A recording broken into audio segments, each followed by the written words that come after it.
Good evening, everyone. Going to call to order the Board of Commissioners work session agenda, February 17th, 2026. The time is now 4:08 p.m. I apologize for my tardiness. I was having some issues with my internet here.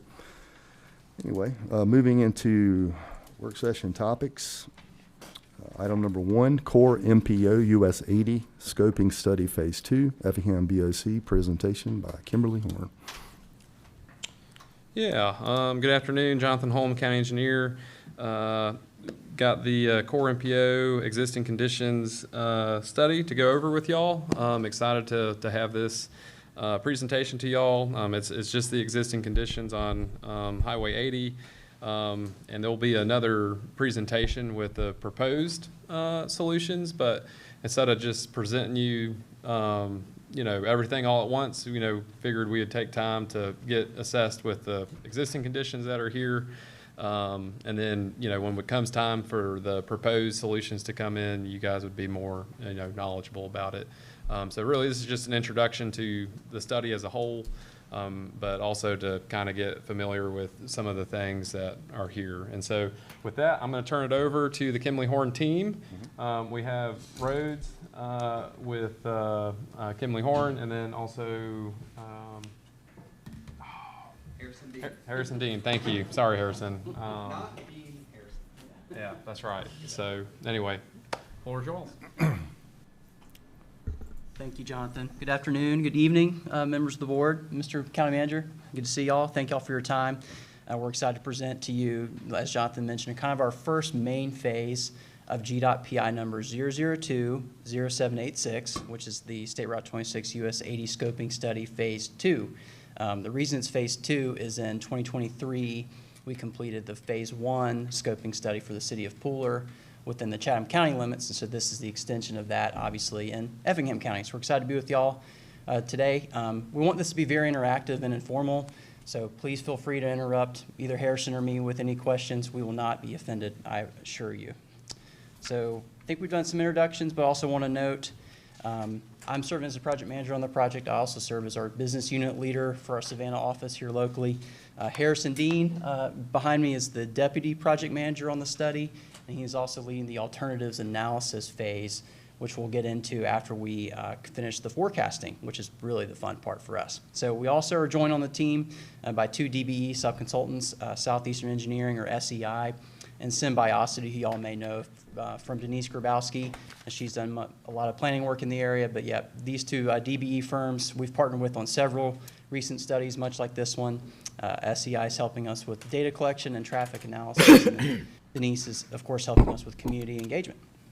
So before we kind of dive into the study, just want to take a minute just to introduce Kimberly Horn to y'all. I've not had the pleasure of speaking here up until today, so just want to take a second. But as I noted, we're in Savannah. We have a team of about 40. This is what we do. We love transportation. We love traffic. It can be boring to some, but this is what we do. We're proud to be the #1 design firm in the Southeast, as ranked by ENR. We proudly served the county on the indefinite delivery AE contract since 2021, through which we've done some key projects within the county, most notably the Old Augusta Road corridor improvements, many of which are underway. As I noted, we also did the first phase of the US 80 study, which will be a springboard for us into this one. You'll notice carefully in the middle here, Harrison is an avid runner. Long are the days where I thought I could keep up with him. That ship has sailed. So anyway, so let's dive into the meeting. So quick agenda. So we'll go over, kind of recap the goals of the study and go over the purpose of this specific meeting, kind of where it slots into the overall study. We'll, as Jonathan noted, go over the corridor, where we're studying. We'll share our initial research and some findings. We'll then tease some potential improvements we're thinking about. Obviously, those will be vetted thoroughly through the forecasting effort, but we'll go over some of those and then kind of cover next steps. All in all, it's about 15-20 minutes worth of content, so we'll try not to bore you too much with some traffic. So I think the 3 primary goals of the study, really simplified, are identify, plan, and program projects. Jonathan and I were talking a few weeks ago about studies, and really we want this to be an actionable study, right? Not something that just goes on a shelf and collects dust or recommends other studies, but we really want this to identify programmable projects that really have an impact on the corridor. So a little more detailed version, we want to identify and prioritize improvements to US 80 within the county, and then we'll From that, we'll plan projects through the core MPO's Metropolitan Transportation Plan process, or MTP, which we'll talk a little bit more about on the next slide. And then finally, we'll program or fund projects through the core MPO's TIP, or Transportation Improvement Program. So again, think of it as identifying, planning, and programming projects. That's our goal. So diving in a little more to the key objectives of the NTP, bear with me as I read some pretty big words here on this slide, but we really are striving to improve safety, accessibility, mobility, and sustainability of transportation options available to people and freight. Obviously, a big key, especially on this corridor and within the county as a whole, is freight, particularly with some of the large developments coming in near US 80. So we are very much focused on the impact of freight. We also are deeply concerned about safety, and that's very important to us as well as to the core MPO. And so one of the main objectives of the NTP is to lower the frequency and severity of crashes for cars, trucks, and non-motorists. We know the county has a lot of plans for expanding the shared use path network. And so again, the non-motorist piece is a key piece for us in this analysis too. And then finally, to improve connectivity and reduce vehicular travel times to and from the interstate system, HMGMA and the Port of Savannah, again, kind of hitting on that freight piece. So the purpose of this specific meeting simply is to review what we found so far through our data collection and field research efforts, and then to share that with y'all. This is y'all's community. You know, you talk to constituents and locals all the time. So again, we may have missed something, and so we want to hear from y'all and hopefully identify some other challenges and opportunities, as well as begin to think about some potential solutions for those. So where is this corridor? So kind of the southern tip of Effingham County. So in the bottom left corner, that white line is I-16. So again, we're kind of starting our study at the western Effingham County limit at the Ogeechee River. And then it's about a 6.5 mile long segment of US 80 that runs to the south and to the east before it intersects the eastern county limits at the Chatham County line. So our study as a whole includes the detailed study of 18 intersections, 2 of which are signalized today at State Route 17 and 30, and then at Zeigler Road. And then we're also analyzing some other key intersections, including Sand Hill Road, as well as Old River Road, where we are aware of some plans to improve those intersections in the relative short term. We've also subdivided the corridor in what we call 4 distinct contextual segments. When Harrison goes over some of the data by segment, that's what he's referring to as what's shown on this map here. And we do that really to look at segments of the corridor that are similar in context, things like the roadway typical section, the adjacent land use, or the posted speed limit. And doing that helps us analyze pieces of the corridor by segment where there may be similarities. So again, about 6.5 miles in total. So as we kind of move forward and help frame our conversation, I want to leave us with some questions again to kind of think through. So those are, where is traffic the heaviest? Where are there the most trucks? Which are the worst performing intersections today? Where are there the most crashes? Which area has the greatest growth potential? And that's a very important question, especially on this corridor. And then finally, is it a freight corridor or a commuter corridor, or both? So with that, I'll turn it over to Mr. Dean to take us through the fun stuff. Thank y'all. Thank you, Rhodes. Good afternoon, everyone. So as Rhodes mentioned, we had broken this into 4 different contextual segments. So what we're showing here is the daily volume on US 80 per segment. You can see segment 1 through 3 are all relatively comparable, while there's a stark contrast with segment 4. Segment 4 is the 4-lane section on the far eastern end of the corridor. Volumes there are heaviest, partly due to State Route 17, one of the major side roads intersecting the corridor. So there's a lot of volume to and from the north and then to and from the east into Chatham County. So these volumes today are pretty typical for a 2-lane facility, segment 1 through 3, and segment 4, a 4-lane facility. But the most interesting part is going to be, once we get to the forecast, how these volumes are going to grow, and then what alternatives and what roadway typical section is going to be needed in the future 20 or 30 years out from these. So moving on to trucks, can't really talk about this corridor without bringing up trucks. It is a heavy freight corridor. you'll see the truck percentages. These are daily truck percentages, range from 22 to 24% for segment 1 through 3. That is very high compared to other roadways in the region. Segment 4 is at 13%. There's just a high volume of cars that kind of drop that percentage, but relative to the other segments, the truck volumes are fairly consistent. We've noticed this corridor does have a lot of trucks that do traverse the full length of the corridor from Bryan County to Chatham County and back. And with the industrial growth that's coming to the region, the industrial growth that's coming to Bryan County, it'll be important to see how these truck percentages increase in the future to make sure that our recommendations accommodate that freight increase. So with existing conditions, we analyzed the AM and the PM peak hour. A lot of the side streets on this corridor do operate acceptably today, but there's a few key bottlenecks and a few key intersections I want to highlight. So we looked at Sand Hill Road, which is showing level service F operations today, which is failing. Old River Road, which is level service D, meaning that it's on the verge of being unacceptable. And similar with State Route 17, level service D. And we've noted on here on the right side, you can see a few red lines, which shows the observed queuing that we saw out there in the field. And this is just showing a photo of the southbound queuing at the State Route 1730 signal. Pretty similar operations in the PM peak hour, although typically the volumes are quite a bit higher. And we're seeing level service F for Sand Hill Road and now Old River Road. Surprisingly, State Route 17, that signal, is still operating acceptably in the PM peak, but the queuing is propagating between those adjacent signals there on US 80. And that's a photo just of that queuing between the signals.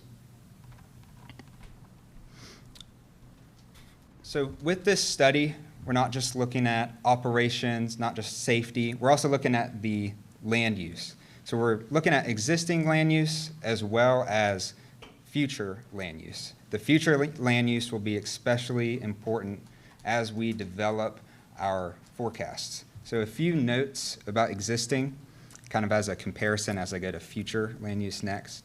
The corridor has about 66% between residential and agricultural, 8% commercial, and 1% industrial. And if you compare that to the county's future land use map, industrial rises to 15%, and there's also the addition of a transitional land use, which may become commercial or industrial, leading to possibly higher forecasts and more freight traffic.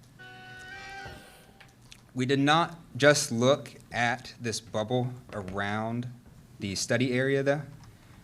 Here you can see what's coming to Bryan County, which we will be accounting for in this study. So this is showing many different industrial and commercial developments, one of which probably the largest being Hyundai. So we will be accounting for these developments in our future forecasts. We've also coordinated with Effingham County Planning and Zoning, and we are aware of various residential developments coming in Effingham County, some of which are along State Route 30 that will likely be using the corridor as well. So we're accounting for what's the future land use on the corridor, but also what is around. Additionally, we performed a community analysis. So the point of this analysis is to look at the corridor and see which areas, and these are divided by census tracts, are in the greatest need of transportation investment. So we looked at socioeconomic factors, other public resources, and census data, and we determined which areas have the greatest need for transportation investment. And this will be important when we get to our alternatives. So as we look at, for instance, non-motorized recommendations, where the connections to some of these residential areas could be most helpful.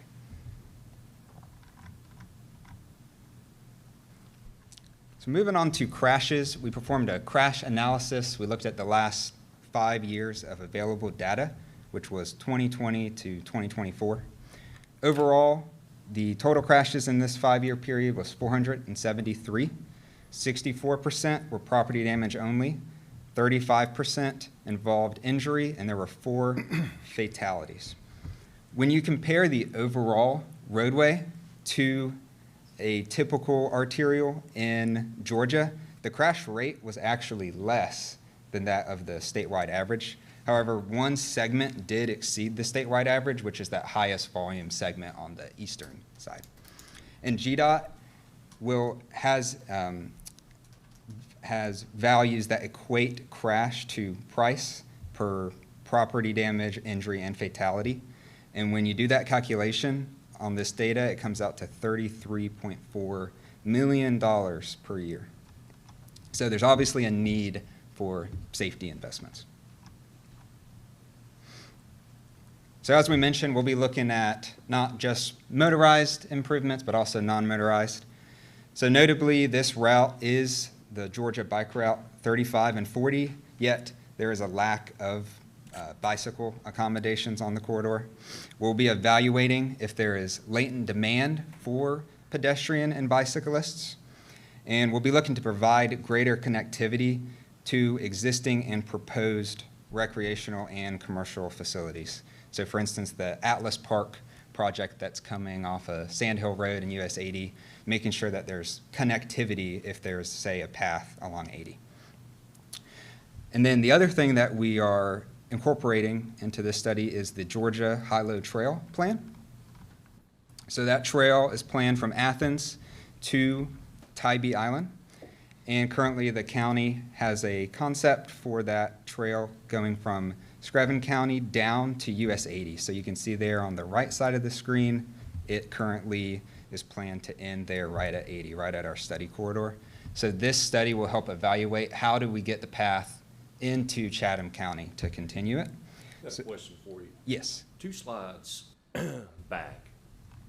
Can you go over that 33.4 million per year? What that cost?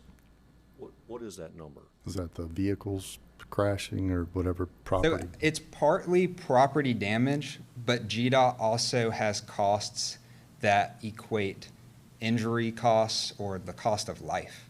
So that total amount is it's the calculation of all of the crashes over the last 5 years, taking into account property injury, fatality, and taking an average.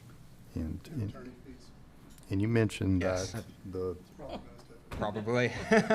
you mentioned that one of the segments was higher on the crashes. Which segment was that? That was segment 4. Okay. So that is That's the 4-lane. The 4-lane facility. But most of the crashes, and we have a heat map in the overall report, they're at that State Route 17 signal. Okay. So Wait, right. was that wreck today a fatality on 80? So there was a Yes. fatality today. Yep. And that was at Pine Pine Street. Street. Mhm. So Yeah. that's in segment 2. Okay. We heard about that today. Yeah. When was your traffic data? When did you get this traffic data? It was August of 2025. Okay. All right. Cool. Thank you. Real quick, the crash data per GDOT requirements, you have to do a consecutive 5-year period. Right. They have not yet published 2025 crash data. Right. Yeah. I looked the other day actually. Our So, actual traffic counts were taken last year. perfect. Thank you.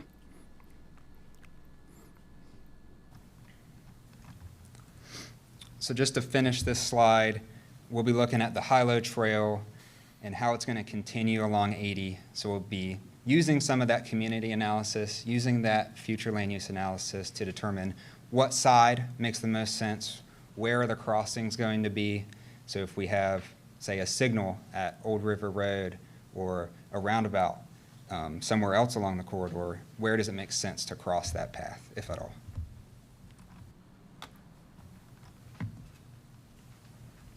So in summary, we'll be looking at capacity and safety improvements along the whole corridor, but we'll also be prioritizing those at some of those key intersections that we noted that are key bottlenecks. We'll be looking at not just motorized, but also non-motorized improvements, including transit.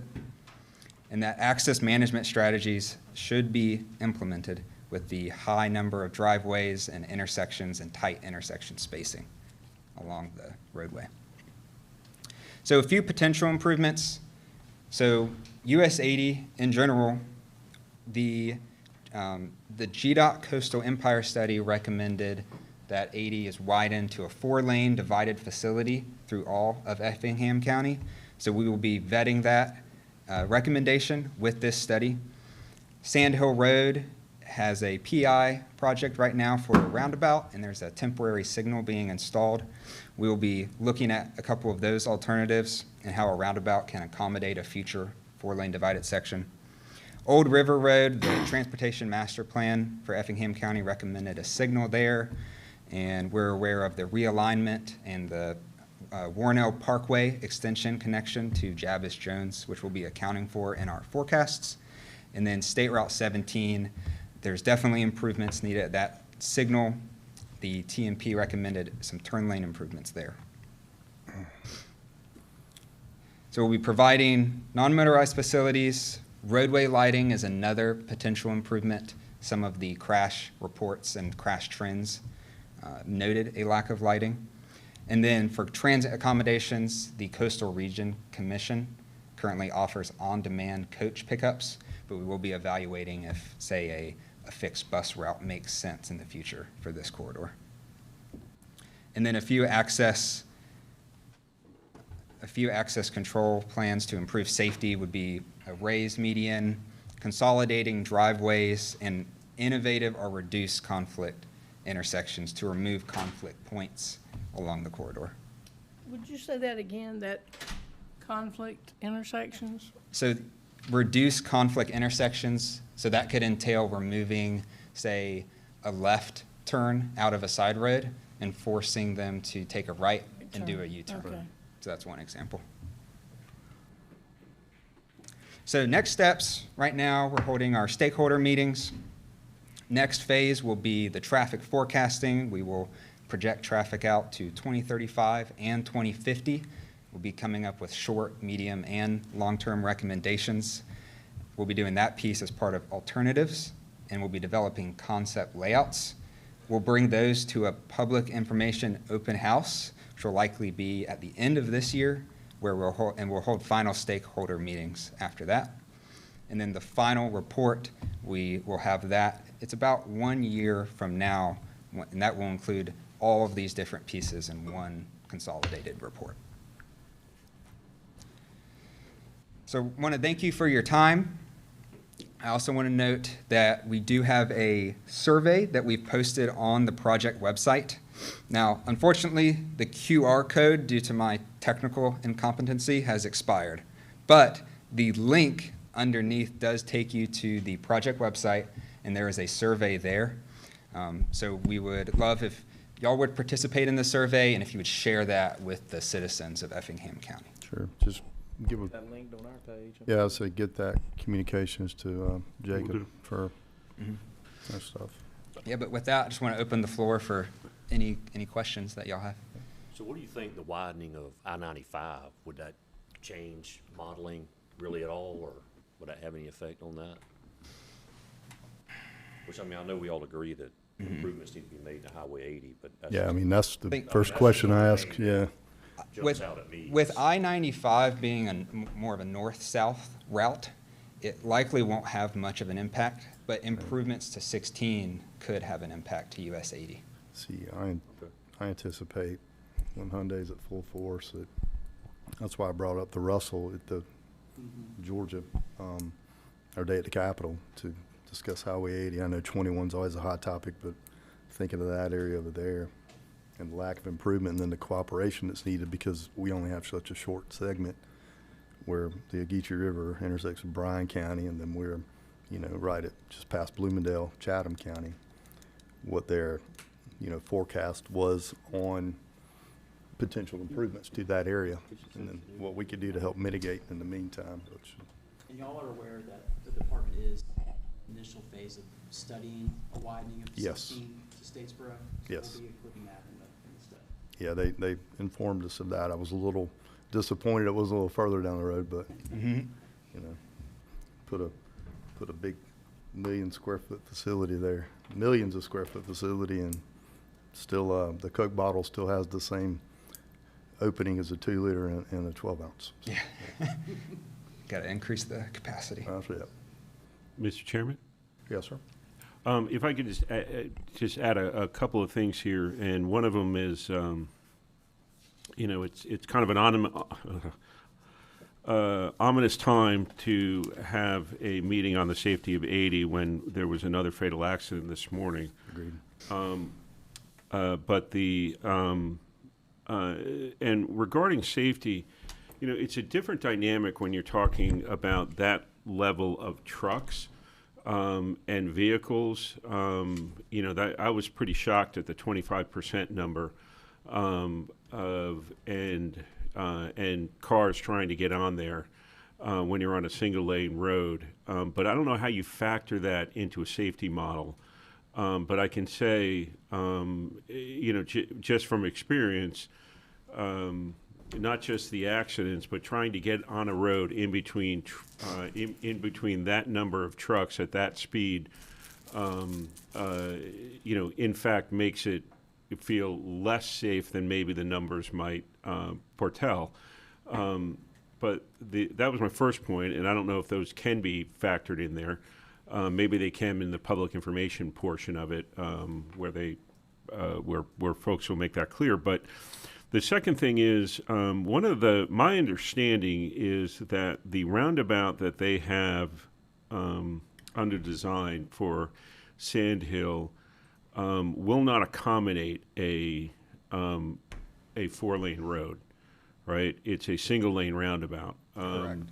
And so my hope is that if the recommendations come out for this early enough, that we can get them to GDOT and get them to reconsider, particularly if we've got a temporary solution coming in at a traffic light. I'd rather get it done right than have to do it twice.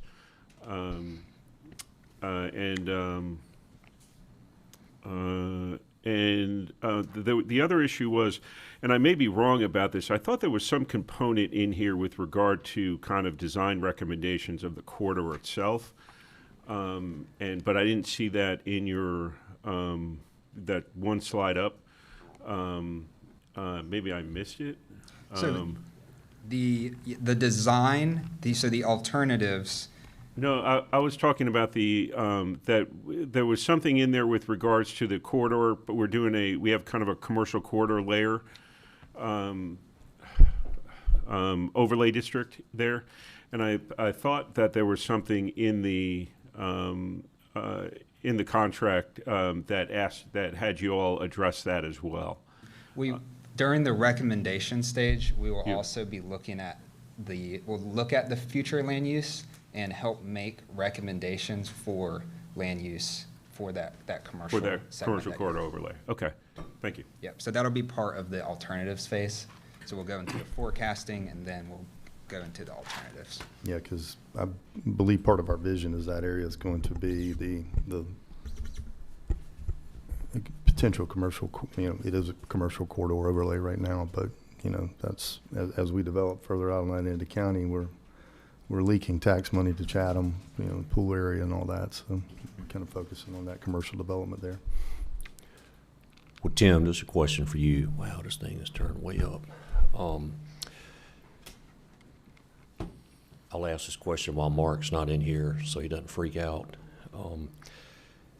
So studies, we know that GDOT wants to have partnership, and which basically is sharing costs to get balls rolling faster. Can we take money like from fund balance to speed some of these studies up, for Highway 80, the second phase of Highway 21 that we talked about in Atlanta, and then we can put those as SPLOST projects? I don't know if with SPLOST, if you can reimburse yourself. I'm just thinking, like today, if we use reserves to help get a couple of those studies, rolling, and then knowing down the road we reimburse ourselves. Yeah, and I think the study is the thing that we can contribute locally. This one, which I should have mentioned on the intro, this particular study is actually funded through the MPO.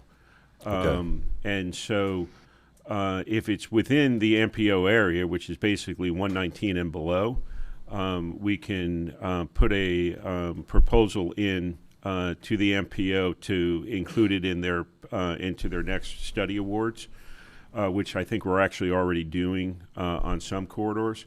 And then on the northern stuff, if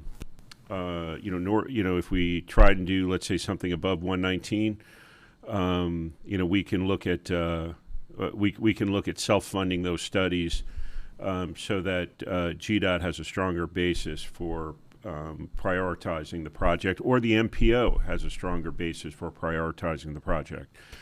Because the unique situation we're in now with a lot of the county in the MPO and being such a fast-growing section of the MPO is that we do have a lot of opportunity. And I'll kind of bring up the point that, taking the entire MPO, which is all of Chatham County, Richmond Hill, a tiny section of Bryan County, and half of Effingham County, the two highest ranking projects currently, not funded because they're not far enough along, are in Effingham County, and those are 21, the two sections of 21, and then I think it might be the 5th and 6th are 80. And then we're sprinkled all throughout like the top 20. So we do have and that's for funding, not just for studies. So I think we haven't gotten, since I've been here, really any federal funds on roads. We've got a very good opportunity to change that by being included in the MPO, in addition to getting funds for the state and local funds. So there's a lot of options out there. Okay, good. I just want to make sure, we stayed proactive on it and didn't hold ourselves up. Simple. Does GIS reflect our overlay areas at all? What's that? Does GIS reflect our overlay areas presently? It does in the future land use map when you click on that. And so this particular one, we do have in a future land use map as an overlay. We just don't have the standards set yet because we're waiting on this report. And once we get this report, we're going to use the information from it to set the commercial overlay district standards. Gotcha. But Thank you. I just didn't see it. 21 and the other ones we do. Yeah.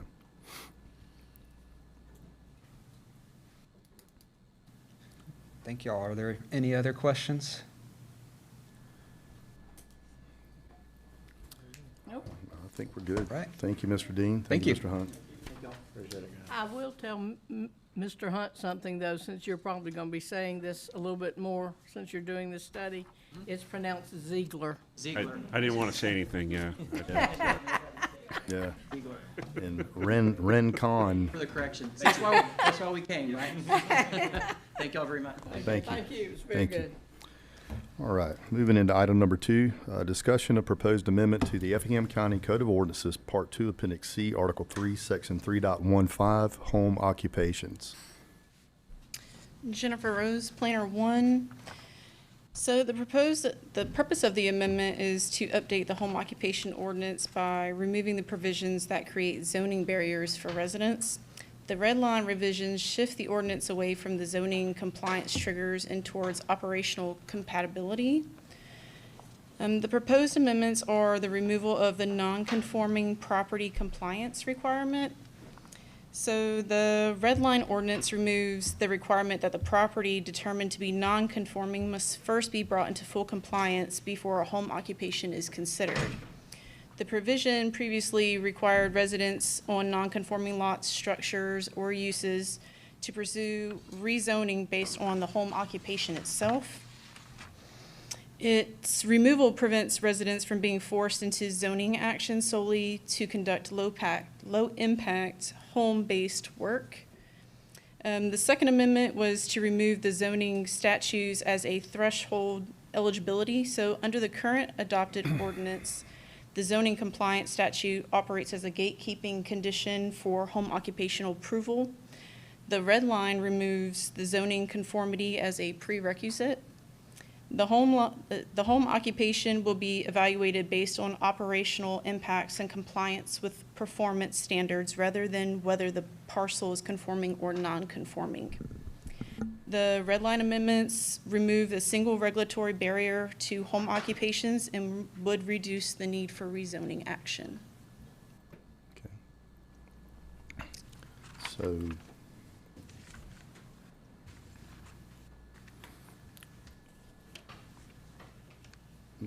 what problems are we running into that brought this up to us?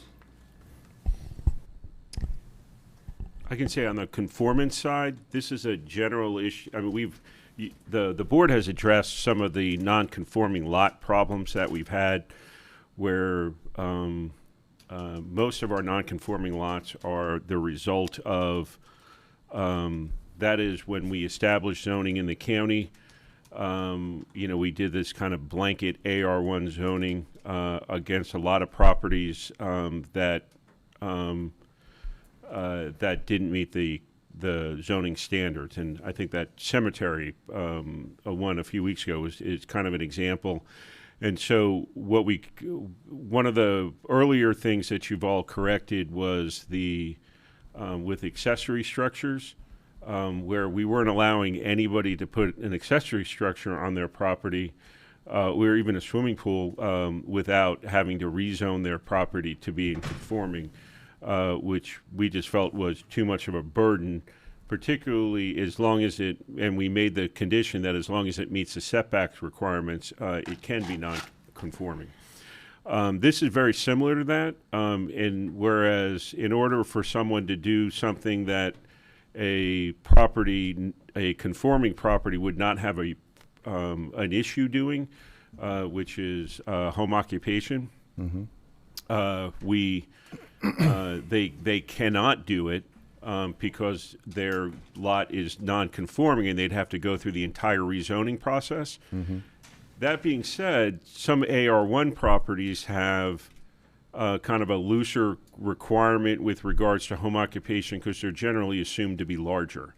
So rather than giving like AR1 though, right? Yeah, rather than giving a blanket approval to them, we do this where we're actually looking at the effect it will have and the appropriateness it'll have on the property itself. I think my only issue is we're removing another trigger to get things conformed. That's the only real.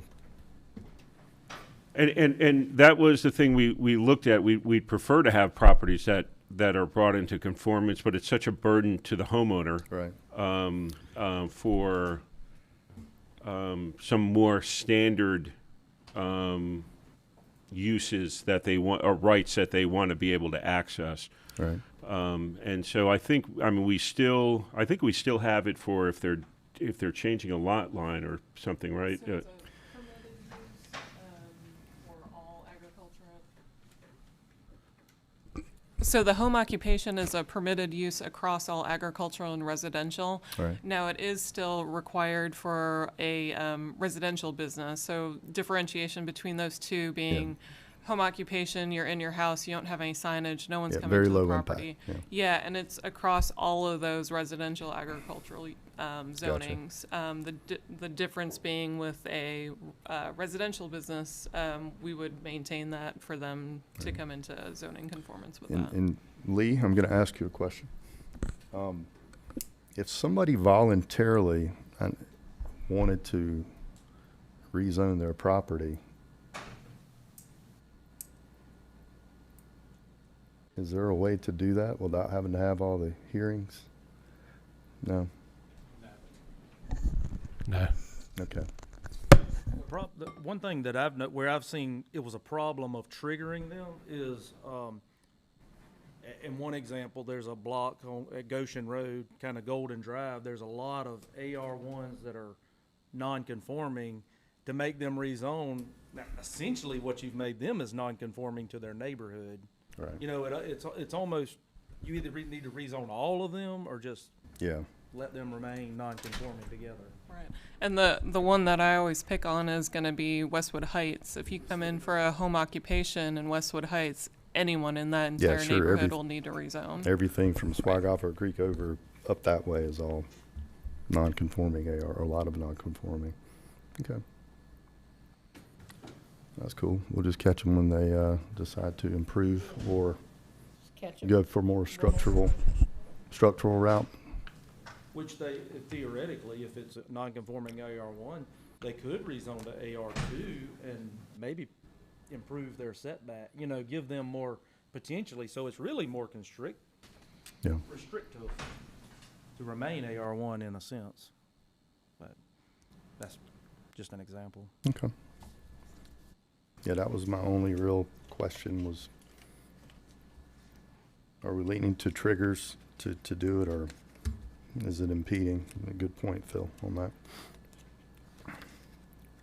Anyone else? Okay. All right, thank you. All right, moving in. That would be up to the discretion of the board if they felt it wasn't appropriate, right? Because the board, we approved home occupations. Yeah, it's, So ultimately. well, Residential no, business. Before the board no, it ended. doesn't. The home occupations, the board does not approve, not. but I the was gonna say it residential doesn't business come- licenses, they Yeah, do. it's residential business now. Okay.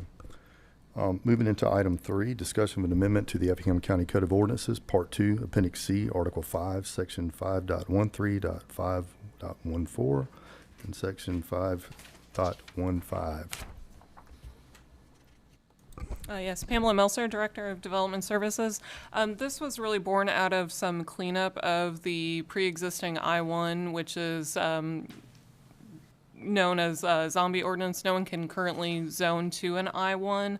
There was some language in there that presented some issues with a previous applicant that was trying to rezone from I-1 to heavy industrial for a concrete plant.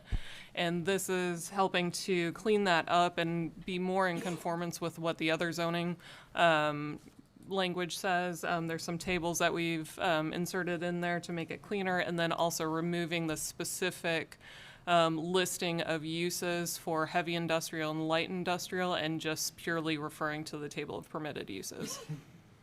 And I'll say the other cleanup on this is what had happened was, as you all know, we redid all of our zoning classifications.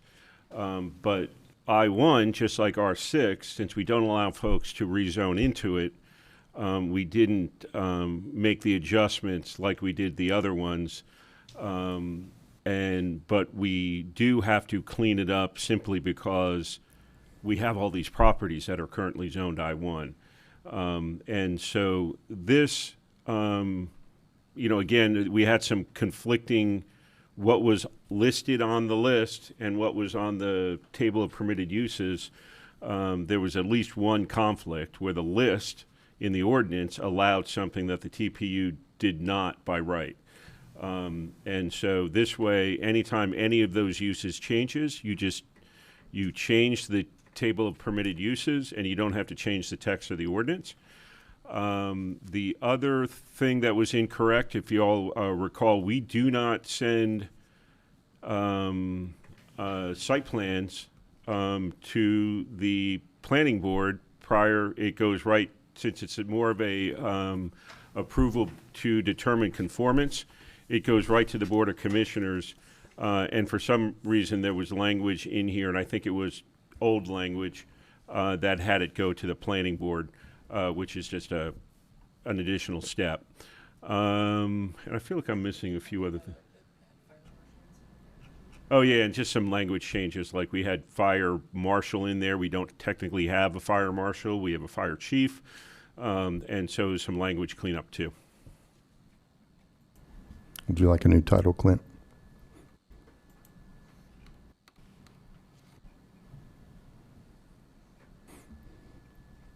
Very good. Makes sense to me. Anyone?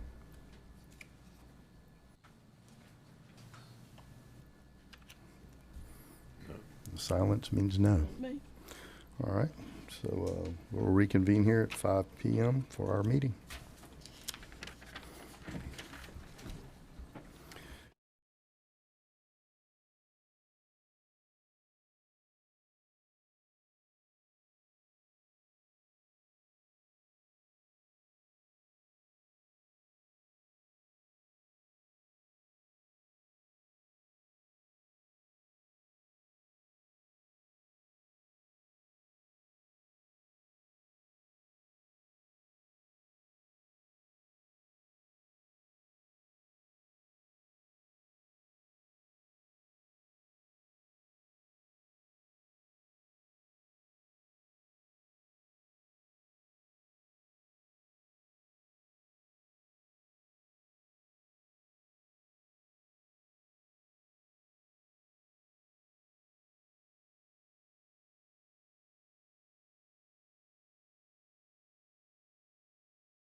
Good evening, everyone. Welcome to the Effingham County Board of Commissioners Commission meeting, February 17th, 2026. Time is now 5:05 p.m. Madam Clerk, roll call, please. Commissioner Floyd, Here. Commissioner Burdette, Here.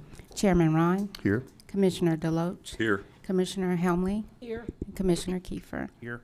You have a quorum, sir. Thank you, ma'am.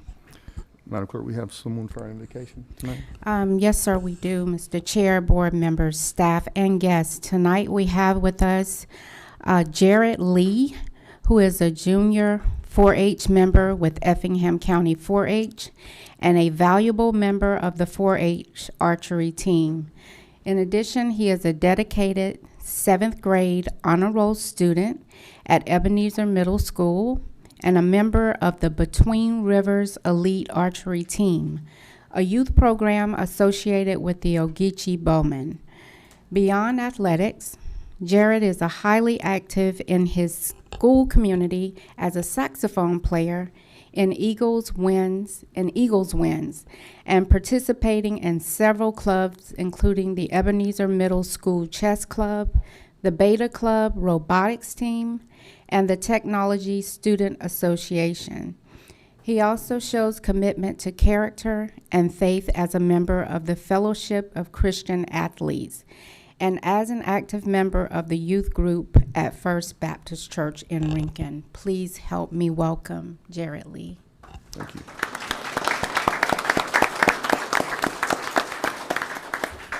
Hey, Jerry. Alto, baritone, or tenor? Which one? Alto. James 4:6. But he gives more grace. Therefore it says, God opposes the proud, but gives grace to the humble. Many people think that they will have to boast their greatest feats, or they will never be known. When we live for the applause of others, our peace of mind becomes dependent on their opinions. But God sees everything, and he will reward you in heaven. People who boast their greatest feats will get others to likely boast their feats, which starts an endless cycle of comparing what you've done to what others have done. It reduces a secret good work to a display of earthly pride. However, if you are humble about your feats, God will reward you. The reward in heaven isn't necessarily a physical prize or a crown. It's often described as a deepening of relationship. Our true identity in Christ isn't built on our greatest feats, which eventually fade, but on the character we develop while serving others quietly. We do not have to concern ourselves with having a perfect image because God sees us. After all, Jesus never boasted about saving us all, so why should we boast about ourselves? This makes being humble important to have a relationship with God. So I want you to think about this. Why should you boast when God's perspective counts? Let's pray.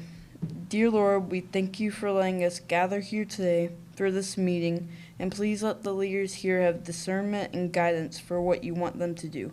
In Jesus' name, amen. Amen. Ronald Reagan stated, "The pledge not only contains the best definition of our country, it contains our greatest hope. To always remain one nation under God, indivisible, with liberty and justice for all." Please rise as you are able for the reciting of the Pledge of Allegiance. I pledge allegiance to the flag of the United States of America and to the republic for which it stands, one nation, under God, indivisible, with liberty and justice for all. You may be seated. Thank you, James. It was a great message. Thank you. Moving into item 5, agenda approval, consideration of a resolution to approve the agenda. Madam Clerk, I understand there's some changes tonight. Yes, sir, there are several. You have a revised agenda with you. You would go with me to page 3, under new business number 6. The item was a duplicate of number 5. The material that supports this item is for what is now listed. So the correct information was there, just the wrong agenda outline. was noted. So it should read, consideration to approve an application by Jason Seaman as agent for SFGCH Master DEV CO LLC for a site plan for Exley Track Commercial Development located between Georgia Highway 21 and Commerce Avenue. No, item 5 has been postponed. Right. Okay. I'm going to get there. Oh, I'm sorry. Yeah, no, Okay, that's. you went to, okay, that was the next one. Okay. I That's got you. okay, no problem. Yes, as stated by Commissioner Floyd, item 5, which is by Three Birds Development LLC. It's a preliminary plat for Bull's Run located on Noel C. Conneray Road. The item is to be postponed until March 3rd. Same page, item number 14. Staff is requesting to postpone this item, which is a pre-construction services portion for construction manager at risk CMAR contract for Phase 2 Effingham Regional Water Supply Facilities. Staff has requested to postpone this item until March 3rd.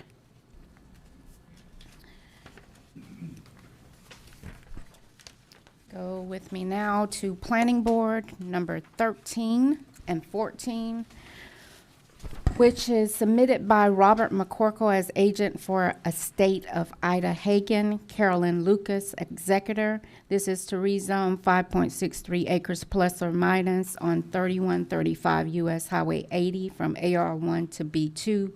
The applicant has requested to withdraw this item.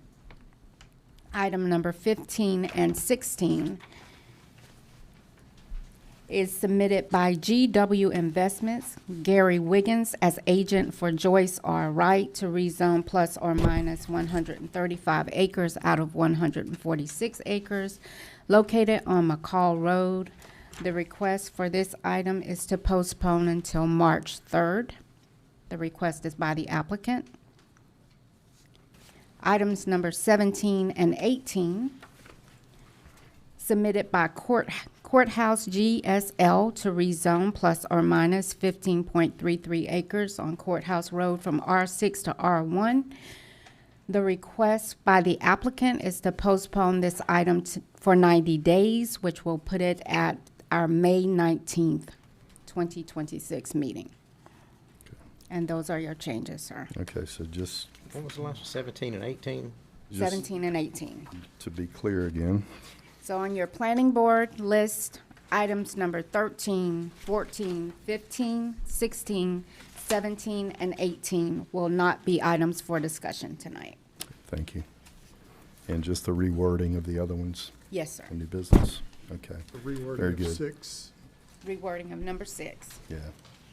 And taking off the bird development one. Restate those maybe before, right before our break, just Yeah. in case some folks come in. Yes, and Phil, you had something you wanted to shift around? Well, just, new business number 10. Okay, you'd like to put that after planning? After executive session, I don't know whether to move it or just set it aside. You can just set it Set it aside. aside at the time Okay. till- You just want to come into it after executive session? Yeah. All right. All right, with those noted changes, I'll entertain a motion. I'll make a motion to approve the agenda with the noted changes. Second. All in favor? Aye. None opposed, motion carries. You want to specify what we just did? Yes. So, Or mainly the McCall Road has been yes, if removed. anyone's here for planning board, to be clear, item number 14 was Highway 80, AR1 to B2. One I got the most calls about today was GW Investments, the 135 acre, out of 146 rezoning, that has been moved till March 3rd. We were going to work on more effective communication for things that get pulled down. And lastly, Courthouse Road, if anyone's here for that, from R6 to R1, that has been pulled as well, just to be clear.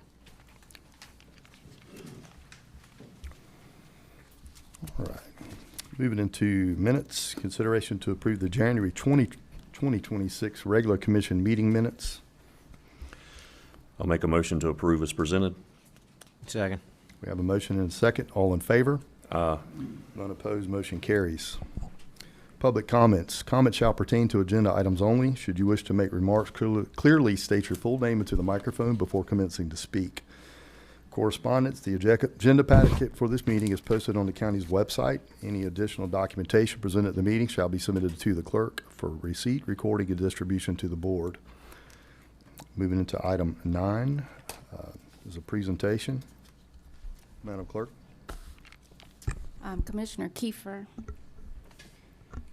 if Mr. Matt Evans and Ms. Shanna Smith will come forward, please.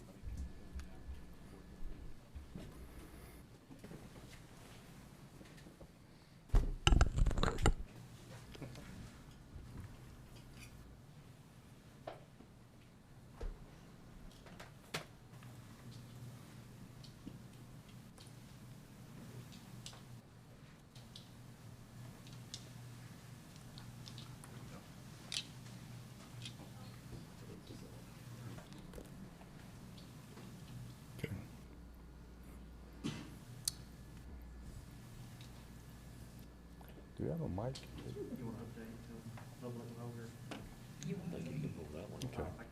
Yeah, Phil, you want to pull that mic off there?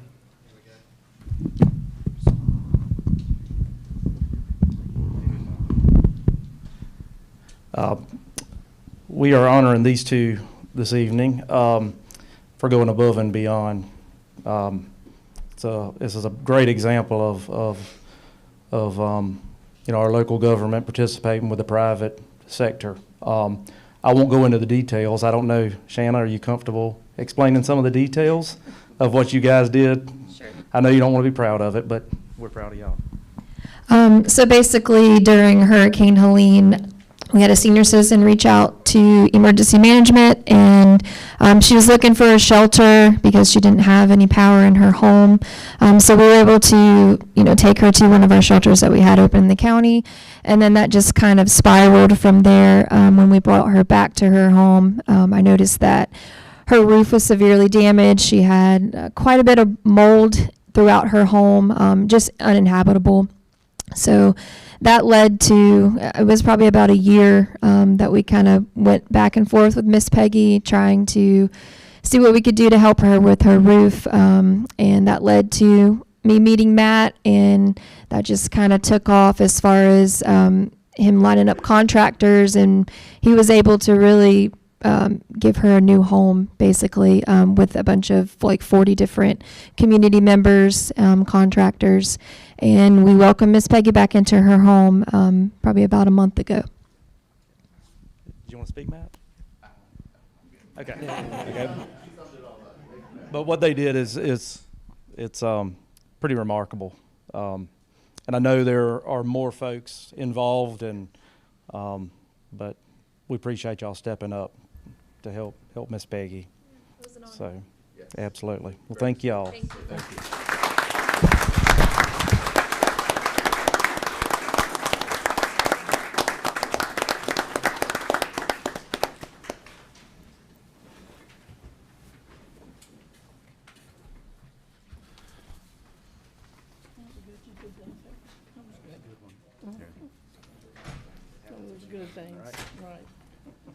Thank you, Phil. Moving into item 10, consent agenda. This section shall include all routine items for which there will be no discussion. Should a need arise for a debate, the item can be moved to the appropriate area of the agenda. Item 1, consideration to approve to ratify and affirm a local state of emergency for a winter storm event from January 31st through February 2nd, 2026. Item 2, consideration to ratify and affirm the submission and execution of a Georgia Department of Transportation traffic signal permit application for the installation of a school beacon on State Route 21 at Progress Drive, serving the Effingham College and Career Academy.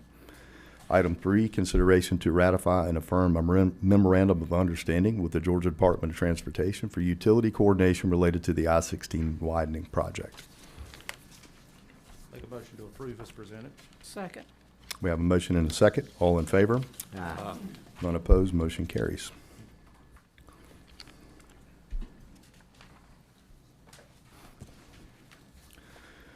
Moving in unfinished business. Consideration to approve a proposal with AccuSource HR for comprehensive pre-employment background checks and to implement its remove Proctor 10-panel oral fluid drug testing for pre-employment, post-incident, and random drug screening. This was postponed from our January 6, 2026 meeting.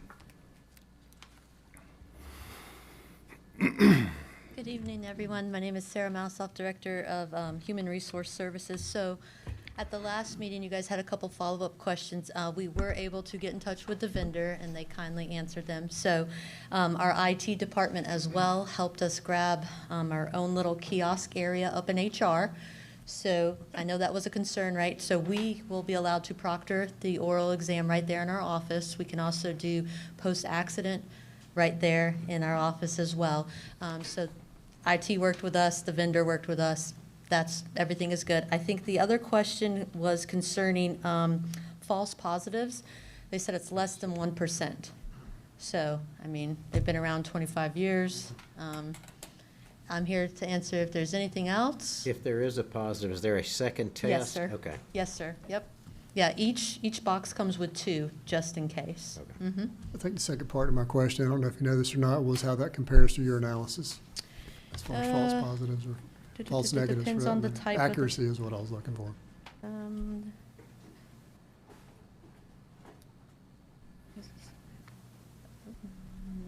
It's okay, less than 1% is pretty Yeah. doggone good. Yeah. Nothing's perfect. Yeah. No. Yeah. I didn't ask this earlier. Does our insurance require us to have any type, especially for any kind of CDL drivers of our vehicles? Well, we don't have CDL. Or is that all through That's through EOM? like EOM, yes, sir. Gotcha. So we're kind of separate. Mm-hmm. Perfect. But for post-accidents, it helps us with our insurance, yes, sir. Gotcha. Thank you for doing that. Yeah, Appreciate it. no I feel problem. much better. Yes, yes, ma'am. Feel much better. And kudos to our IT. They jumped right on it. They came and looked at our space. They asked us some questions, what we needed, and got us, set up. So it's actually, Goal of speeding up. it does, yep. And they actually set it up today at lunchtime, so if you guys approve, we're ready to rock and roll. Good deal. Yep, Thank you, ma'am. yes. Any further discussion? If not, I'll entertain a motion. I'll make a motion to approve the proposal as presented. Second. We have a motion and a second. All in favor? None opposed, motion carries. Thank you. Thank you. Item 2, consideration to approve the first reading to amend Part 2, Chapter 30, Article X, or 10, Tree Protection and Preservation of the Effingham County Code of Ordinances, postponed from January 20th, 2026. Mr. Chairman,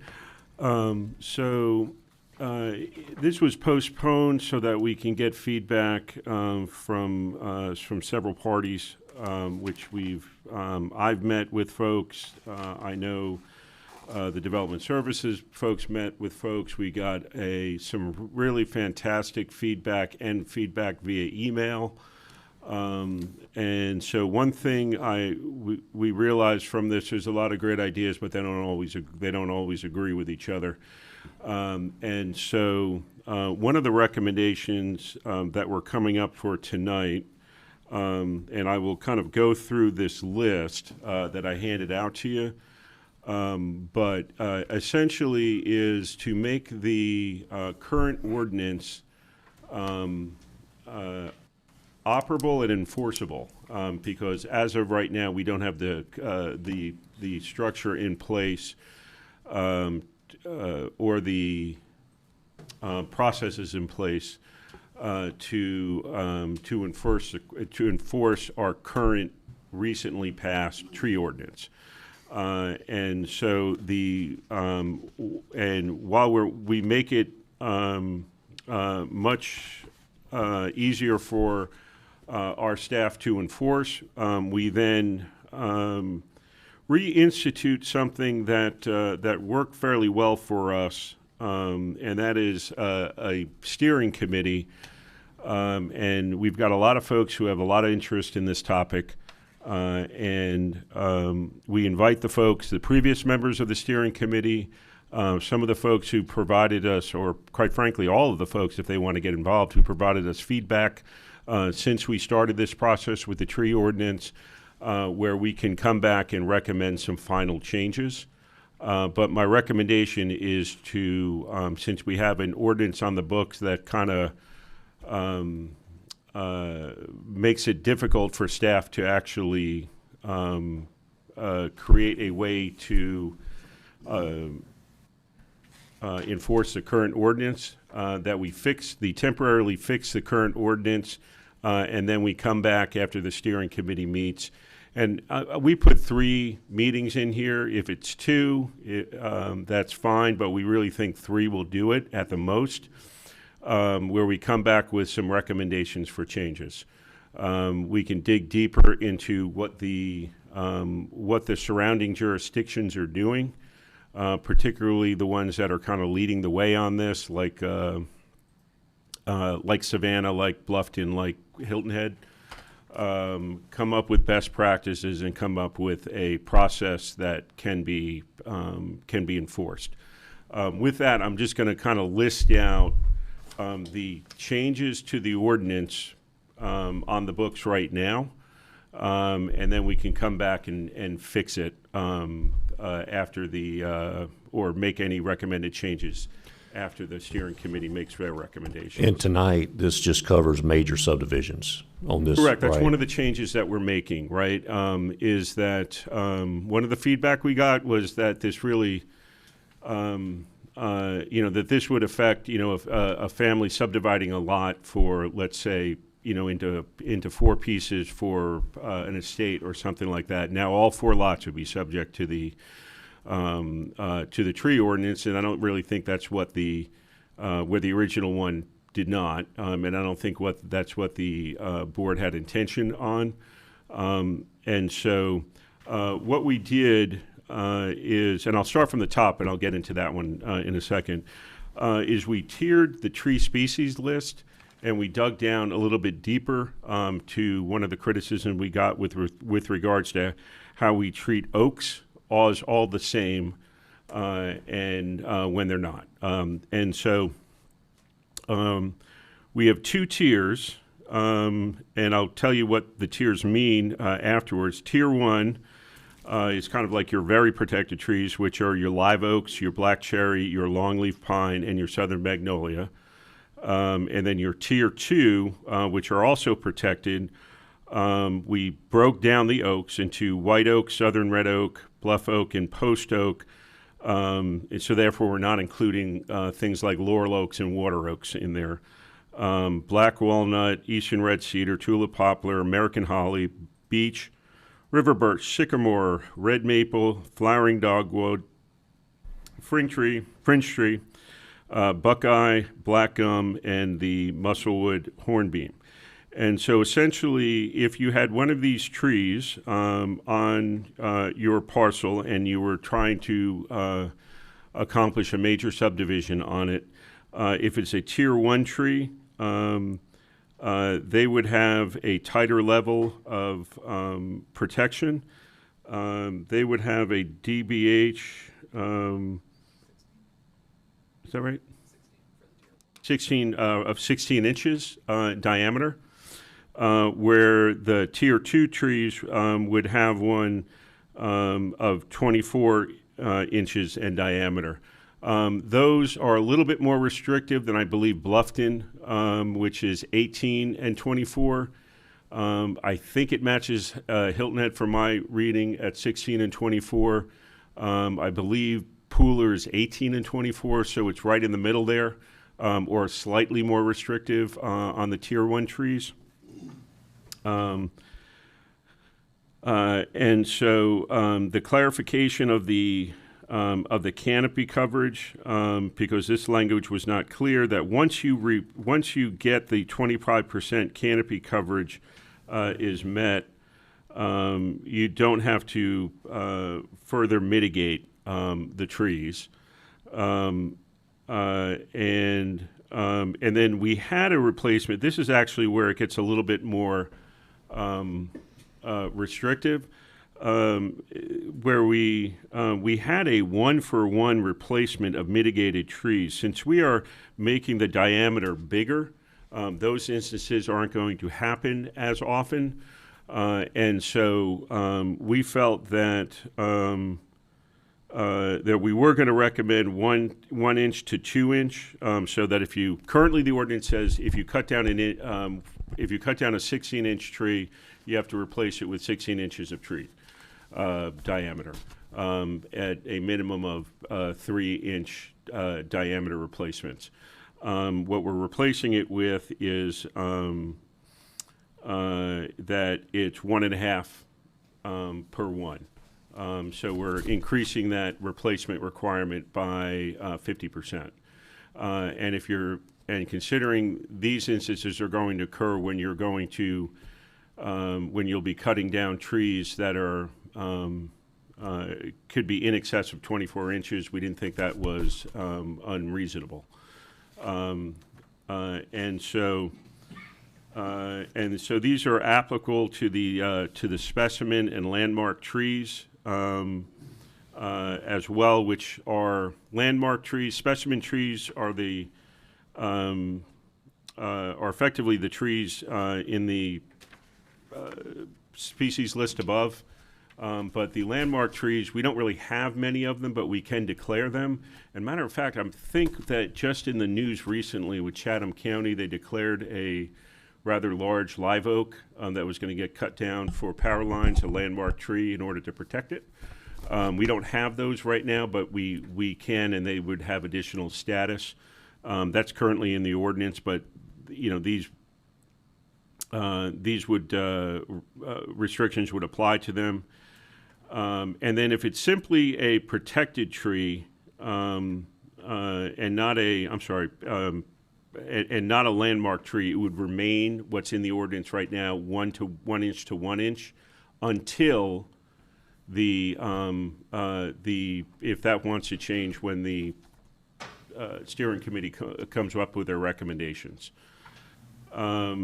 And one of the other issues we heard from, which there was a lot of disagreement on, was this language with regards to clear cutting. And so we are simplifying that by removing some text from it, and then we can look at how we improve it later. And I'm just going to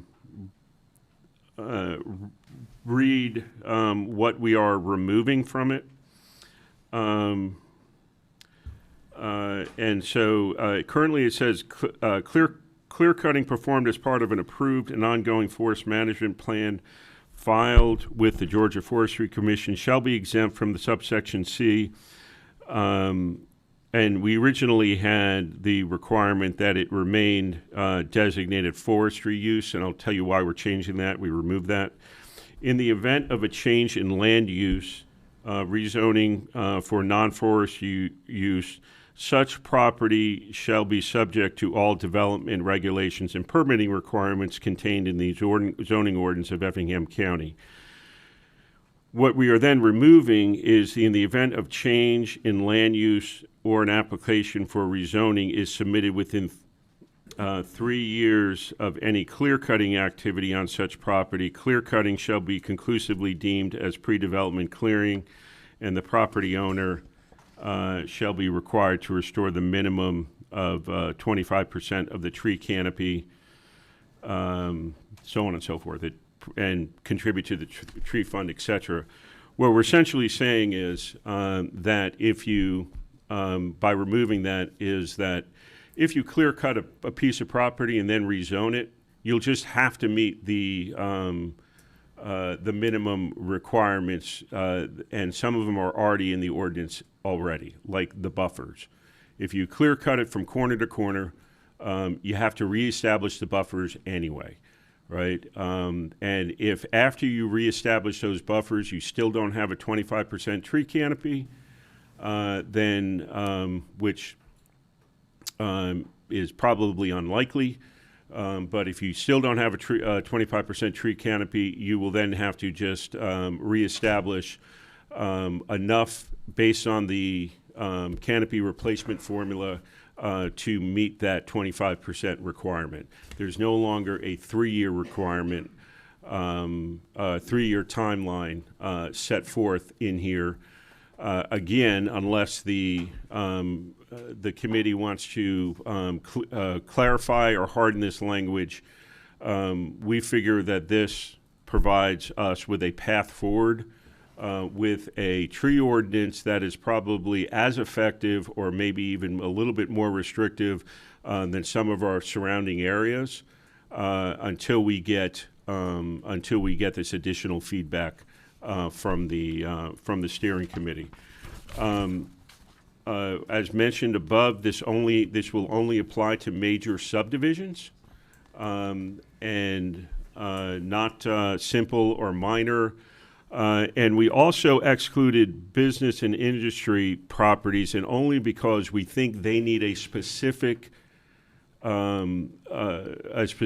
mitigation plan that's geared towards them, since they don't have the options as residential where they can build around trees, that we have to have a formula, particularly with off-site mitigation, that can address business and industrial properties. Again, this isn't a long, one of the areas we're asking them to address in the steering committee, in addition to the myriad of suggestions that we've got from the folks, is how we apply this ordinance to the business and industrial properties. And hopefully we can get that done within a 90-day period and get it back to us. But in the meantime, at least we will have an ordinance that is workable. So what we are recommending, staff is recommending, is that we approve these recommended changes and also approve the establishment of the steering committee as well.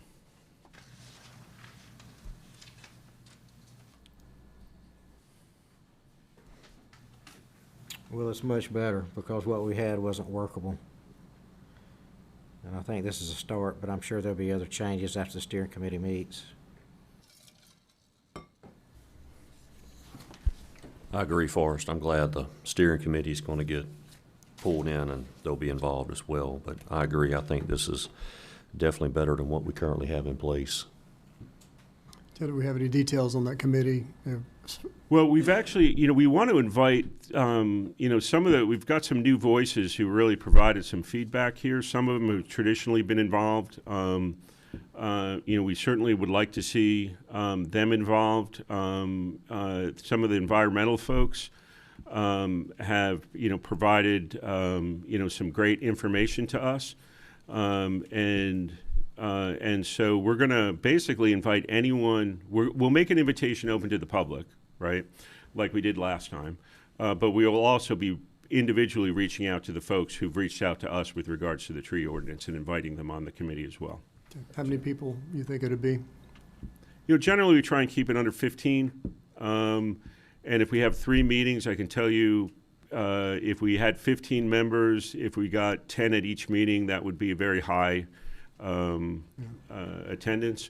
So if you have 15, you'll probably get about, a little bit more than half who show up for each meeting. But generally, it'll be everybody participates, but they may not be able to make each meeting, which is why we want to have 3. Gotcha. Who's going to be directing the meeting? What's that? Who's going to be directing the meeting, just so it stays on task? Well, I was going to introduce her later, but we have a new planning manager, comes to us from the city of Savannah, and we want to welcome her aboard. Her name is Akila Wright, and welcome. A tremendous amount of experience, but also experience in really public participation. Okay. And so we think she'd be a good candidate here. I will attend when available. I'll try and go to these. I felt the last steering committee went really well when we had some structure administration there as well. Yeah, absolutely. How quick do you think you could come up with a fresh draft, leading up to our second reading for review? Yeah, I'd with like your to, Incorporated changes. Oh, so these you mean? Yeah. So if we were to approve these on the first reading, we'll have a fresh draft at the next meeting. But we can probably incorporate it by the end of the week, have it out to all of you. Okay, just something to, Yeah. to go ahead and start. So you won't have all this, there's like 5 or 6 different change, based on all the feedback that we got, and it just became a big mess until we get everybody in the same room. and if we could open lines of communication from Makila to the commissioners as well while this process is going on, maybe we can have some dialogue feedback so we can put this in the rear view. Absolutely. Perfect. The only thing I want to mention, simply because this is going to go into effect, and if some trees are planted, one of the emails we got was the question that, could we change the definition of the critical root zone to go along with the Georgia Forestry Commission guidelines? It was very simple. It just says to change the horizontal distance, vertical distance to just different numbers. I don't know if you saw that Well, I'll tell you what, we have to do 2 readings on this anyway. We can't do it final tonight, tonight. but you'll have it in the So next. if we start off with these changes, and then we'll do that research, and, It's just Georgia Forestry here. You can look at it. okay, and then we can amend that for the second reading. Yeah. And could we, just throwing it out there as a suggestion, could we invite an arborist to our, We will try and recruit an Meetings as well? arborist, even if we have to pay him. okay, perfect. So, Do we have a citizen in the county that's an arborist? That I'm wants gonna, We'll that would be work my that route preference. Very good. Thank you. All righty. We move on that. Yep, let's no more. Let's make a motion. I make a motion, we approve these changes for this first reading tonight. Second. We have a motion and a second. All in favor? Aye. None opposed, motion carries. Look forward to everybody's participation in the stakeholders meeting. Okay. I meant to announce this at the beginning. We have a very long agenda tonight. We are going to take a hard break. I was going to try to do it at 5:45. It's 5:42, and if I move into this next one, I know it's going to take a little bit of time. So we're going to take a break now. We'll reconvene at 6 o'clock for planning. You might want to, there's some other people's come in, you might want Yes, to tell them and what's not being heard If tonight. anyone here is for McCall Road, Courthouse Road, or Highway 80. Highway 80, those have been pushed to the March 3rd meeting. Highway 80's actually been withdrawn completely. Yes, 80's been withdrawn, and Courthouse has been moved, I'm sorry, to May 19th meeting, And McCall Road is March 3rd. March the 3rd, so our next meeting. Other than that, we're going to adjourn for a few minutes, and we'll be right back. I think I talked to Ms. Edge, so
Had another little change real quick. We're going to go ahead and get our auditors are here, so we're going to give them 10 to 15 minutes to present, along with our Director of Finance here.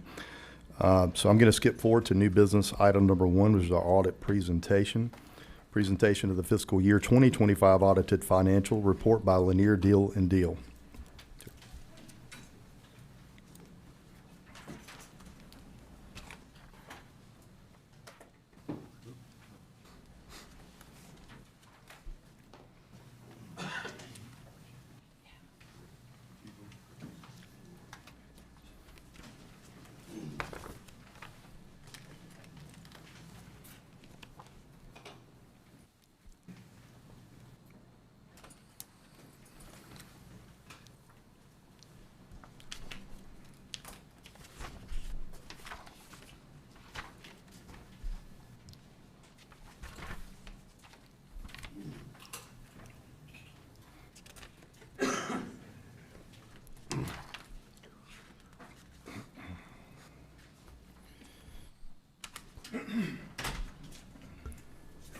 Moment, please.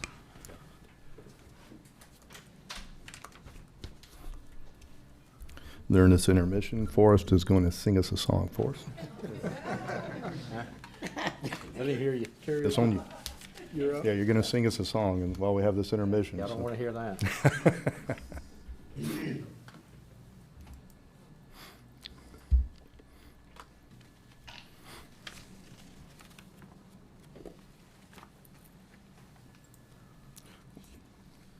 What I'm going to do is move through item 1, then we'll go to 2, and then move in Yeah, that's fine. to planning. Okay.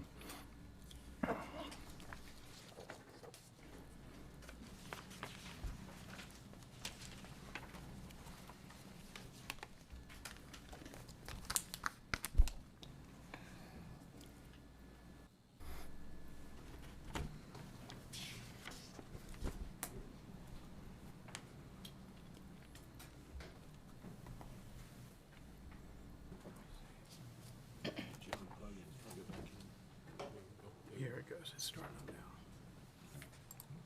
It was just me and the last slide. There we go. Okay, good afternoon. I'm Mark Barnes, Finance Director.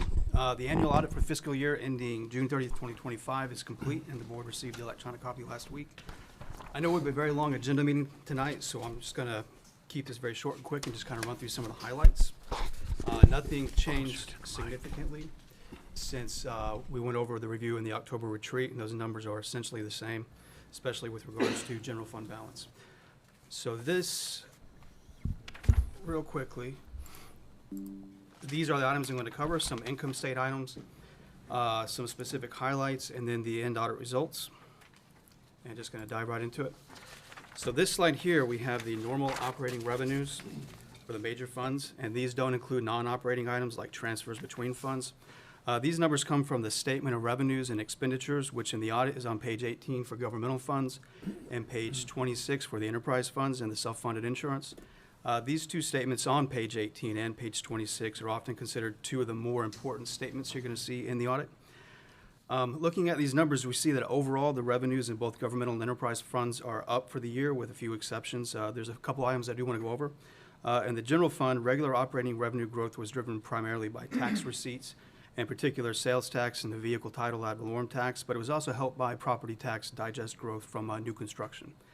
In the special tax district, the effect of the property digest growth on the 2 mills that we have set aside for roads, recreation, and parks is the largest driver of the revenue growth there.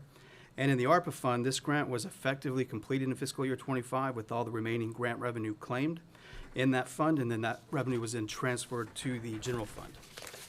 Looking at SPLOST 2017, it no longer receives any tax proceeds as those now belong to the SPLOST 2021. So SPLOST 2017 just has some residual investment earnings as the cash balances that are still left in there are earning interest in the state of Georgia's local government investment pool. SPLOST 2021, we do see some big revenue growth there, but that's primarily from the state grant that's reimbursing us for the construction of the new wastewater treatment plant. During fiscal year 25, T-SPLOST 2021 tax receipts ended about mid-year, and T-SPLOST 2023 tax receipts started, so that kind of explains the changes you see in those two funds. The category at the bottom of the governmental funds is the one that's called Other Governmental Funds. It includes the Fire Fund, Development Services, Fund, E911 Fund, and others, and it saw revenue increases driven largely by the insurance premium tax revenue and the fire fees. Page 57 of the annual report near the back has a detail of the categories of the funds that are included in that category there. Looking down at the enterprise funds near the bottom, water and sewers operating revenues are up, and that's driven in part by customer-based growth, but it's also by, we have a program in place now to keep our rates in line with the city of Savannah's rates, so they typically have an increase each year, and we kind of keep ours matched with that, and that's driving some of the revenue growth you see there. For the self-insurance fund, in fiscal year 25, revenues are up, and revenues in this fund consist mostly of premiums that are charged through the payroll system and any stop-loss reimbursements, and both of those categories were up for the year. This is just a graphical chart showing fiscal year 24 and 25 revenues that we were just looking at to kind of put that into perspective. And you do kind of see, we do see increases kind of all around, but the big jump you see in SPLOST 2021 is the grant reimbursement from the state for the treatment plant. Not to be confused with regular SPLOST tax proceeds that we get each month. This slide is similar to the previous one we looked at, except this is the operating expenses. And just like in the previous schedule, these expenses don't include unusual items like transfers out. These are just normal operating expenses. And these are also found on page 18 for the governmental funds and page 26 for the enterprise funds. And what we see here on the net change column, we see some funds were over, some were under each year. From the general fund, besides inflation driving this change, we also have changes to personnel. We had a 4% COLA and 2% merit increase. And we had an increase, a net of new full-time equivalent positions in the fiscal year 25 budget. And so that's driving some of that change there. The special tax district, which contains the Recreation Department, Parks Department, and Public Works, the COLA and the merit also contributed to its increase. And we also added 2 full-time recreation positions during the year and 2 full-time park maintenance positions during the year. And we also, in fiscal year 25, we saw increased capital equipment expenditures in the public works in particular, and that's driving some of that increase. The 2017 SPLOST ended some years ago. The collection of the receipts ended some years ago, and we're winding down its balances as capital projects are completed. And likewise, with the first T-SPLOST we passed, which was T-SPLOST 2021, it's also spending down the balances that it has. But with 2017 SPLOST winding down, the 2021 SPLOST projects are in full swing, and you see that reflected here in the increase in expenditures from 2024 to 2025. With our ARPA grant effectively completed, its expenses wound down this year, and you see very little there. And the other governmental funds category, like we said earlier, that includes development services and fire and some other funds. The COLA and the merit also affected that fund's expenses through the year. And we also, in fiscal year 25, added 7 new firefighters and 4 additional E911 communications officers, and that's driving some of that increased expense there. Water and sanitation are up roughly in line with inflation and the county growth for fiscal year 25, while the other non-major funds category is up due to increased spending in the stormwater fund. Sanitation fund especially, we have more rooftops. When they come in, those revenues are going to go up too, because those are the sanitation fees that are charged to residents.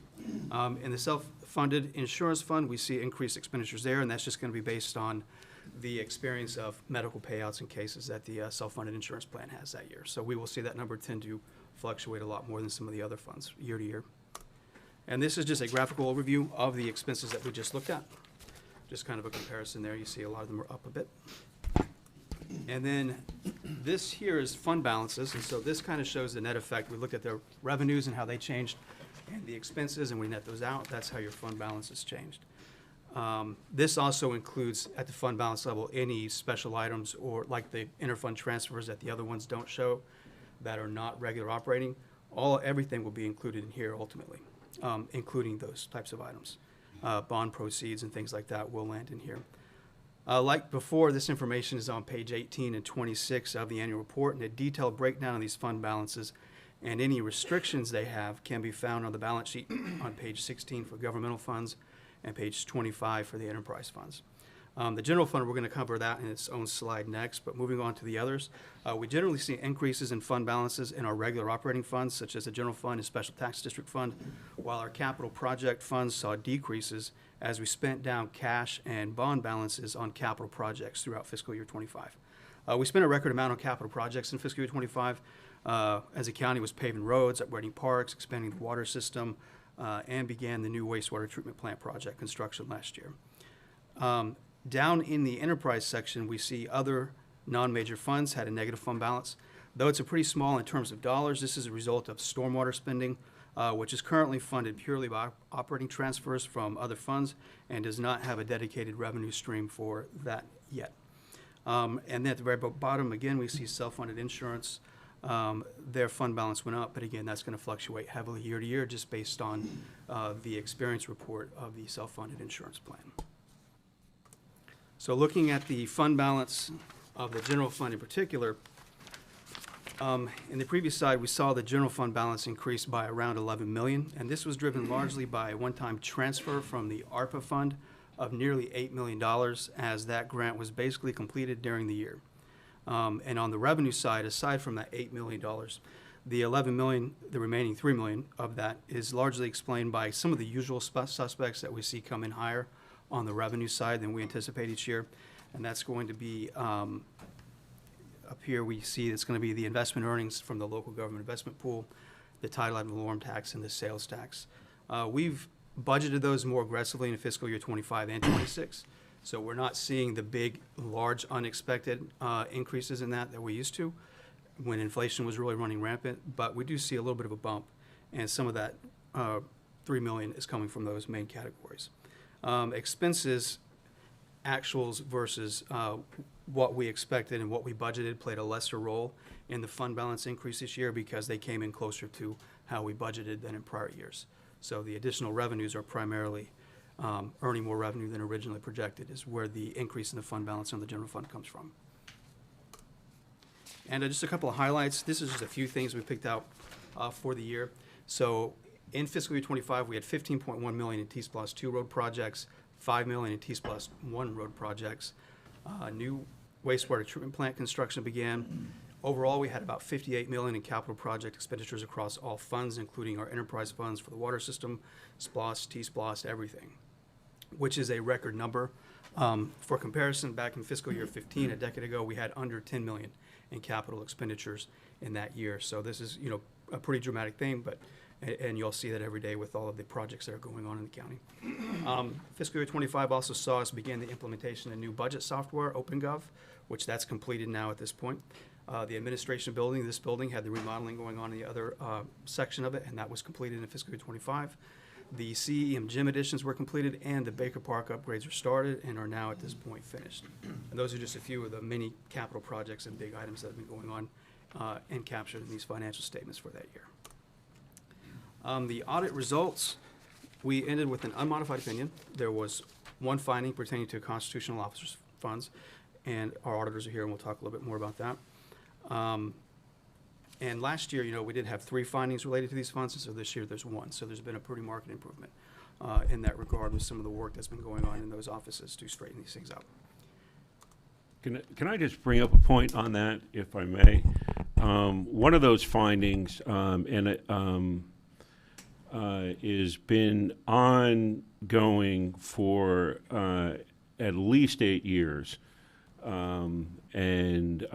Daniel, through the work that he's done, has been able to kind of finally clear that from our audit. And so we certainly appreciate the work that he's put into that to clear that up once and for all. And on the other minor one with the clerk of courts, I asked everyone to keep in mind that they were only here for half of the fiscal year when they came in. And so he's been actively reaching out to us and trying to get as many of these resolved to make progress. So I appreciate the hard work on both constitutional officers' staff to help us clear these up once and for all, because they've been long-term concerns. And if I may also, I do want to give a shout out to Mark and Mike Smith and the folks at Linear Deal and Deal, and you know, for all the hard work they do on getting this audit. We're getting it done a little bit earlier this year, and again, you know, I don't know since I've been here on the Board of Commissioners side or anything that's really under our jurisdiction, it's been clean every year, so we really appreciate it. Okay, and with that, we have Mr. Richard Deal, CPA from Lanier Deal and Deal, the partner in the audit firm that's the managing partner on this audit.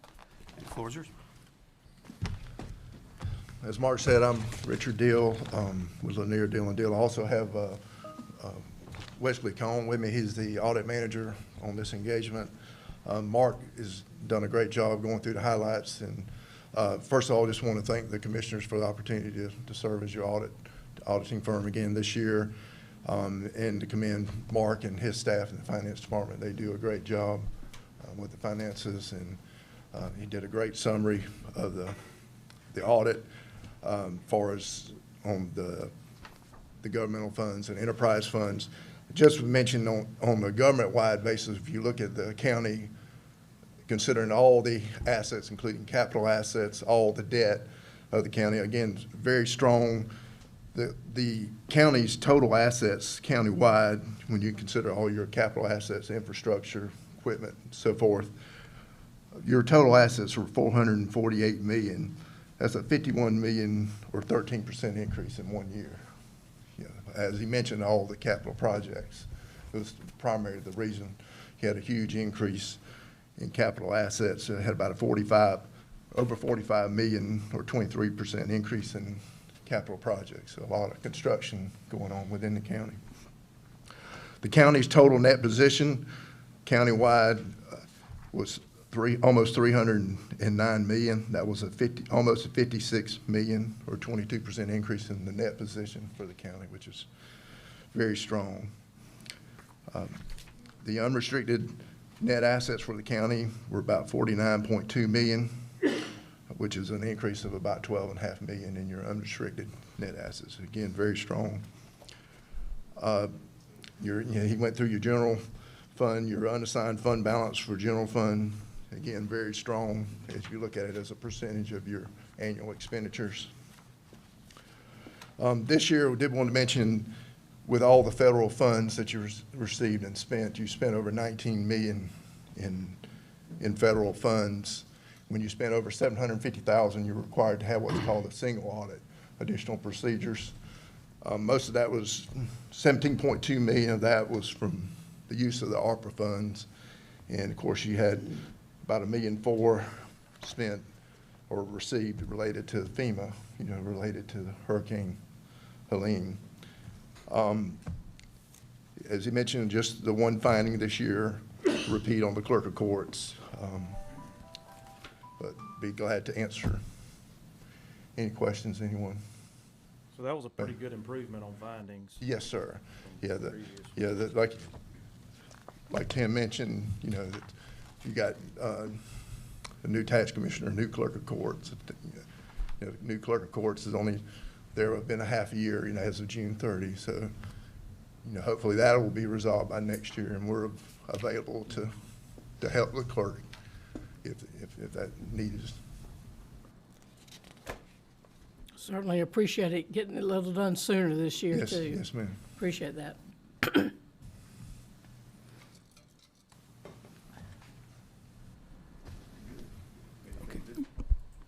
If there's no more additional comments or discussion, then there is a staff report to asking the board's approval to transmit these audited statements to the state, and staff recommends that we do.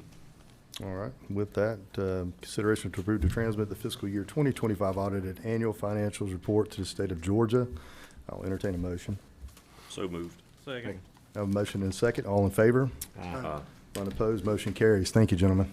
Thank you. Now we'll move into our planning board.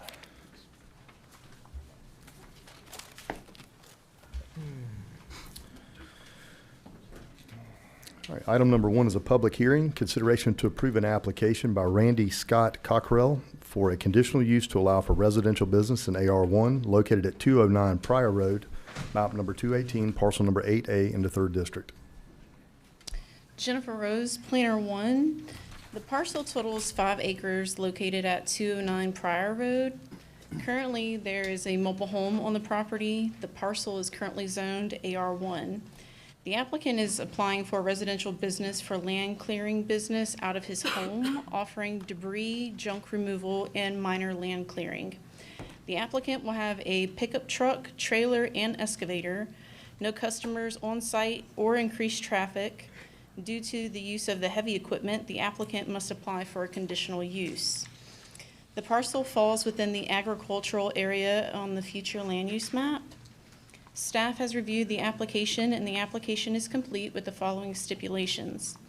The applicant shall obtain and keep in good standing an Effingham County occupational tax certificate.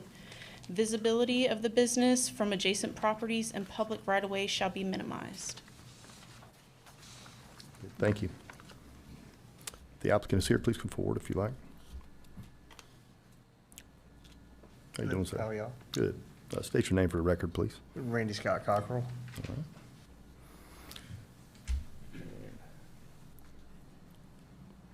Randy, what do you be doing with the debris and junk once it's picked up from off-site location? It'll be disposed of on the customer's location, however they choose, or we'll find a proper disposal site. Okay. So you're It not won't be planning coming on- back to your, it won't be coming back to this property. No, Right, that was my question. Are you going to No, have 95 dryers and 17 refrigerators and? no. You know, okay. It'll be disposed of to the, proper channels. Very good, okay. Anyone, I mean, above that, I really don't have any others, just maybe the conditions of no storage of, no storage of junk and debris on the site. Or if there has to be temporary, to have it behind, looks like behind fencing or something like that to keep, so. Yeah, that would be my question. How will you, protect your neighbors from your construction equipment? Is it gonna be in the backyard and a fence, or what are the plans? Right, my property's fairly wooded, and I have access to the back of the property where neighbors won't see anything. Looks like the parcel's elongated. Yes, sir. Is it all usable back there, or is it? No, I have a path and to get back there where I can store equipment and whatnot, where the only thing my neighbors will see is me going in and out. Say it's pretty rural looking. Yeah. So you said you actually only have, you only have a pickup truck, trailer, and excavator, that's all? Yes, That's just- ma'am. That's it? That's it. It's a small, a mini X excavator, so it's very small. It's just, I'm gonna primarily concentrate on the smaller jobs where the customer base has been priced out of. The bigger guys don't wanna come in and do it, so they give them an outrageous price. That's just not gonna be my focus. Gotcha. Good deal. Anything from the far end? I mean, if he worked for somebody else, he could drive that equipment home all day long Sir. anyway. Right. Truck, anyway. Why not let him go in business? Agreed. All righty. Any conditions we want to put on this at all, or just I'll entertain a motion? Well, we got to hear the other side, if there's against, right? Public hearing? Yes. That's right, this public is a public hearing. Thank you, Randy. Yes, sir. Appreciate it. If anyone here is opposed, please come forward.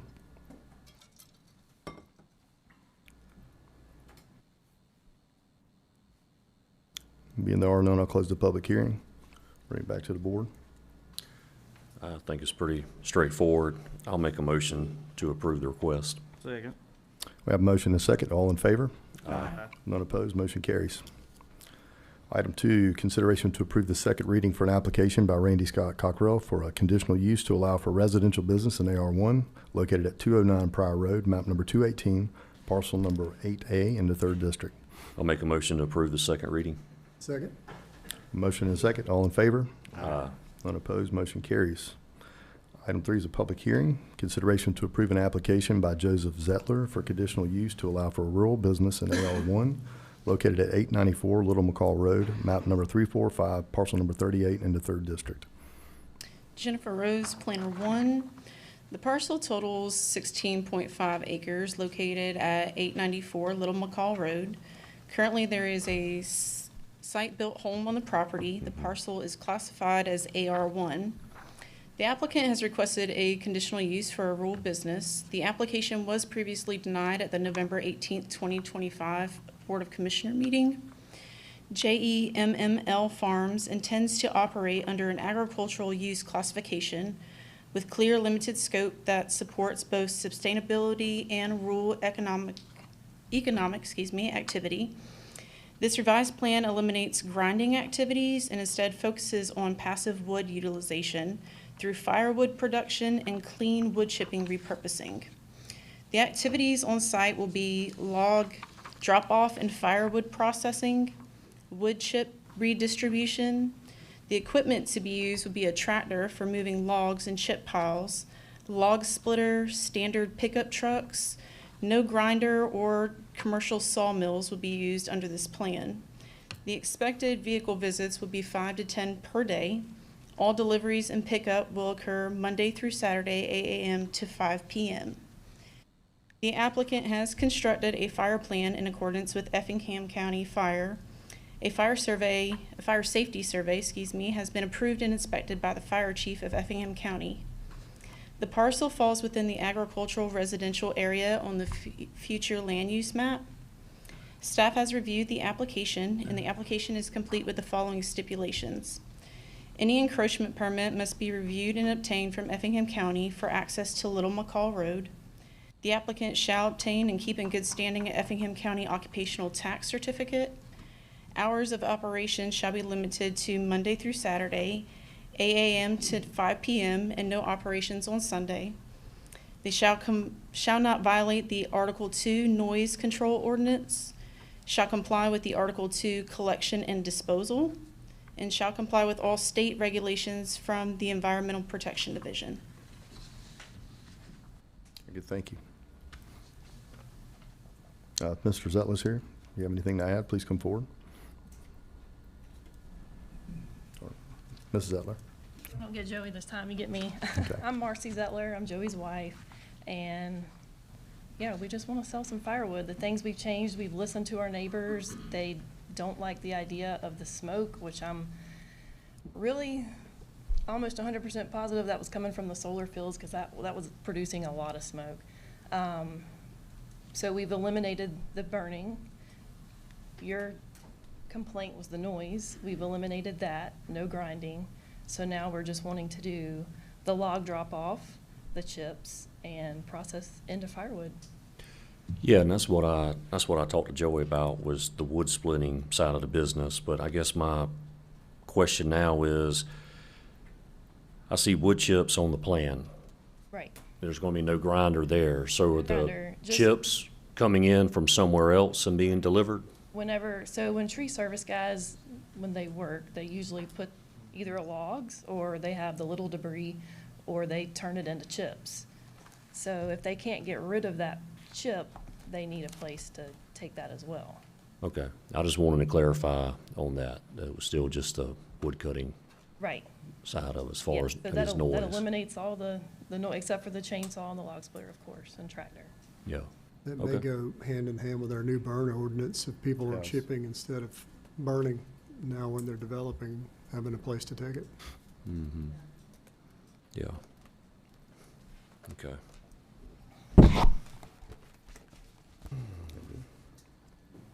Anything All I further? have. Okay. Anything further? Yeah, it's much cleaner than the last proposal. Okay. I was concerned about the smoke as well.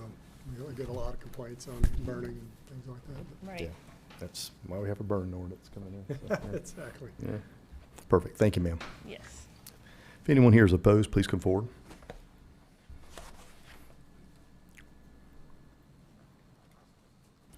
Being I see none, I'll close the public hearing. Turn it back over to the commissioners. The only thing that we keep mentioning, burning, no burning, but I don't see it in here saying there will be no burning. Am I missing it? I mean, she's agreed to it. It's not a big deal. It's just nothing in writing that I see. We can always leave that condition now, Beth. Yeah, that was the only thing, because that was a big deal last time, whether it came from the solar or whatever. We can definitely add that in there if. Yeah, that's what I'm saying. I didn't think you would have an objection because you mentioned. Right. Yeah. Yeah, we can definitely add that in there to the I plan. just, anymore, if it's not in writing, it just causes confusion later. So, Right. yeah. No, you said everything we needed to say, is my opinion anyway, but I would like to add that condition or stipulation, whatever, that there will be no burning. Related to the business. Related I think to you the still, business, You still have yeah. a right to burn. Yeah. If a tree yeah, falls on your yeah, property. Yeah. Right, yeah, we've got around 39 acres, and we are still clearing out our property. Yeah. And that's where That's most a of our. different. That's a, That's a different. It has to do with the business, only with the business. Okay, on that 16 acres that we have allotted Yeah. for that, gotcha. Yeah. Okay, Just please keep them separate so it doesn't cause Yes. confusion, just in case. yes, Thank you.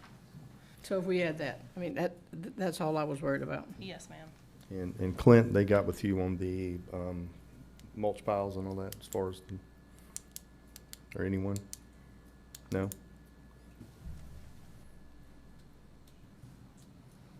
So have you approved the survey and inspected by the fire chief? Okay. Aren't the mulch piles, can't they potentially spontaneously combust? Okay. Do you have anything you want to add to? Okay, very good. All righty. With that, I will entertain a motion if no more. I'll make a motion to approve the request with two stipulations. One stipulation, no burning related to the business activities, and no chipping logs on site. And that's my motion. Very good. We have a motion on the floor. Second. We have a second. All in favor? Aye. None opposed, motion carries. Item number 4, consideration to approve the second reading for an application by Joseph Zettler for Put those condition. stipulations I'm on sorry, there, so- sorry, that's right, we got stipulations that moves forward. And that'll carry over to our March 3rd. Since we added stipulations, we'll do the second reading at the next meeting. I apologize, I'm on automatic. Okay, moving to item 5.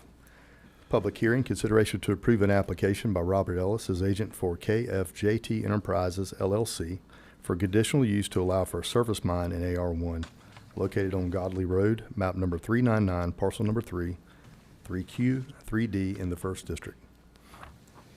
Jennifer Rose, Planner 1. The parcel totals 161.94 acres located on Godley Road and Oakden Road. Currently, the property is used for a surface mining pit. The parcels are zoned I-1 Industrial District and LI Light Industrial.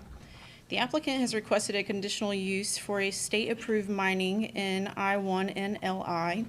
According to the table of permitted uses, the state-approved mining is a conditional use in the industrial districts. The properties are operating from an existing surface mine, Effing Dirt. The applicant would like to expand from the existing EPD-approved acreage of 53 acres to the proposed acreage of 98.3 acres. The properties were rezoned to industrial on August 20th, 2024 at the Board of Commissioner meeting. The parcels fall within the transitional area on the future land use map. Staff has reviewed the application, and the application is complete with the following stipulation. They shall comply with all applicable requirements of the Effingham County Code of Ordinance, Section 3.17, the mining ponds and fills of land, and/or state/federal jurisdictional waters and wetlands. Thank you, ma'am. If the applicant is here. Yes. Please state your name for the record. Yes, Kevin Finley. I'm a principal in KFJT. Thank you for entertaining this motion. I appreciate it. So when we did a wetland delineation on our existing dirt mining operation to identify additional property that could be used for additional dirt mining. So we actually employed Parker Engineering from Statesboro, Georgia, to prepare a permit application for an expansion, which they did. And one of the things that the state came back and required was a letter from the county stating that we were in full compliance with zoning and our operations, which was not something that was required on the original permit application that we filed in '24. So when we spoke to Ms. Bartlett, she advised us that during your moratorium, there were some zoning ordinances that were rewritten, and one of them applied to mining, and I think I understand it correctly, it's a PDMR, which is a specific zoning criteria for dirt mining operation. So we're currently in full compliance with our existing permit and our existing zoning, but for the expansion, Kimberly thought it was necessary for us to apply for a conditional use permit. So that's what we're requesting tonight. Very good. The question I have, and this just can be ignorance from not having dealt with this before, says the applicant would like to expand from an existing EPD approved acreage of 53 acres to proposed of 98.3. Can you explain that to me? EPD approved 53 acres and you want to expand to 98.3? Yes, sir. Yeah, Okay. we did there's a wetland delineation process that's required by the state, which we had prepared and completed, and it identified that we had an additional property that was mineable, that was uplands, which had allowed us the possibility to expand our existing operation. Okay. So I'm sorry, go ahead. you need to do this first before you can get EPD to Right. approve the remainder? We need to have this letter, sir, to accompany the permit application to the state. Understood. Thank But you. it's all right there together. You're just expanding the existing pit. It's correct? around I'm- the perimeter of our existing permit. Yeah, I'm familiar with that property as it sits. Okay. All right. Anyone else? Makes sense. I've been out there numerous times. It's a clean operation. They do a good job keeping it clean out there. Yeah. From where they started, they've done a great job. Are you guys still doing the Georgia Power? Yes, sir, we are. Is there? Okay. Yes, sir. Very good. All right. But this Thank you. only rezones the additional 45 plus acres. The other remains conditional use. Yeah, it only applies to the expansion Okay, area okay, around I the thought we were permit, having to around the continue pit. on. Okay. There's no change to our operation at all. Gotcha.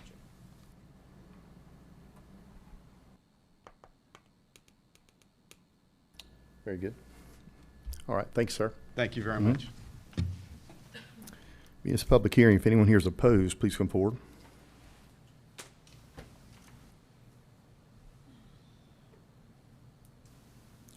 Being there are none, I'll close the public hearing.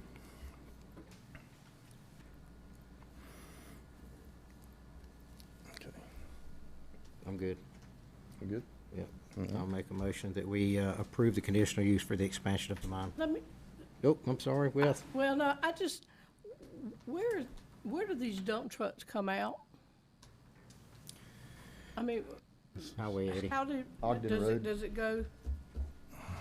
go straight to Ogden Road and then out to Highway 80? Yes, ma'am.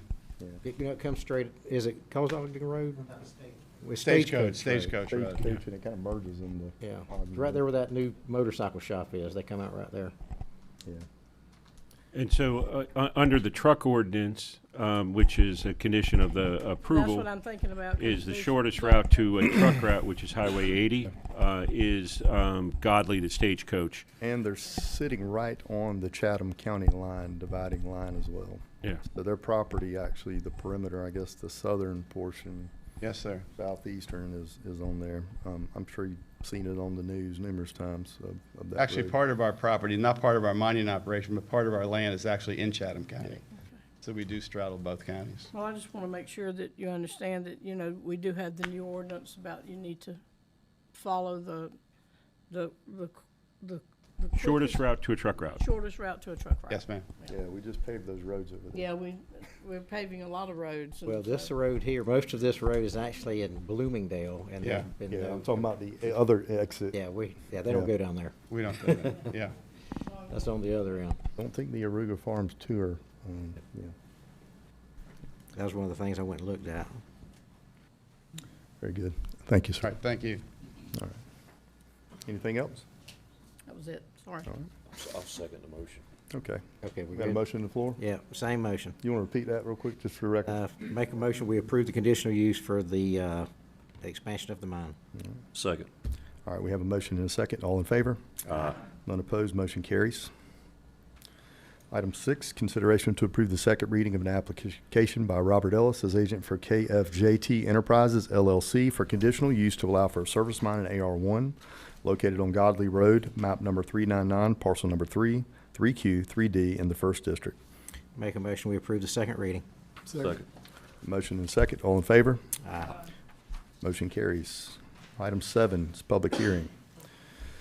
Consideration to approve an application by Brandy Gunter for variance from section 6.2.3 to allow for an increase in the required fence height in AR1 located at 520 Old River Road, map number 329, parcel number 12 in the 1st District. Jennifer Rose, Planner 1. The parcel is located at 520 Old River Road. A single-family residence is currently on the property. The parcel is a non-conforming classified as an AR1. The applicant is requesting to construct a 7-foot wooden fence in the front yard. The applicant explained that Old River Road is 4 feet higher than their property, and the car lights continue to shine into their home. According to Section 6.2 yards of Effingham County Ordinance for AR districts, the front yard fences may be constructed up to a maximum of 60 inches in height. The parcel falls within the agricultural residential area on the future land use map. Staff has reviewed the application. The application is complete with the following stipulation. All front yard fences must be located a minimum of 10 feet from the edge of the road, measured from the edge of the pavement or improved surface. Good, thank you. If the applicant is here and has anything to add, please come forward. I'm Miss Gunner's brother-in-law. It's actually mine and my wife's house. So the situation we have is Old River Road's up here because they've built it up so much. Our front porch sits down here. And every time somebody comes down the road, my dogs go nuts because it's shining light in the windows. Then the other issue we're having is people use our driveway as a constant turnaround. People's come in my yard and stole stuff because we have no way to put it behind anything because we back up to the lake. So, and if anybody's married, you understand your wife saves everything. So I have a shed that's full of her stuff. There is no room for mine.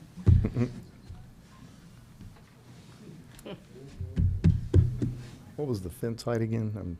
I'm 7 foot, which is the agreed upon for around the back. It's just because it's in front is where the issue is. Very good. All right. Very good. Any questions? Anyone? I was gonna wait and see if anybody opposed any neighbors. You have any problems with your neighbors doing this? I don't think we should. I mean, have everybody you. around me has berms and then fences on top of it, and I don't want to build a berm in my front yard. Okay, you're the only house that's on that pond that faces. Yeah. Go over there. I mean, I can see where the light shining would cause an issue. And I don't care, it's your property. I just, it looks like you've already put your fence post up, it looks like. Yes, sir, I have, See what's gonna and they happen. actually told me, hey, you have to stop till you get a variance because of da-da-da-da. Well, I have to deal with that one, I understand. and I'm trying not to have to deal with that one. I'm curious to see if anybody opposes. I think you're gonna have to deal with that one now. yeah, thank you. All right, being it's a public hearing, if anyone here is opposed, please come forward.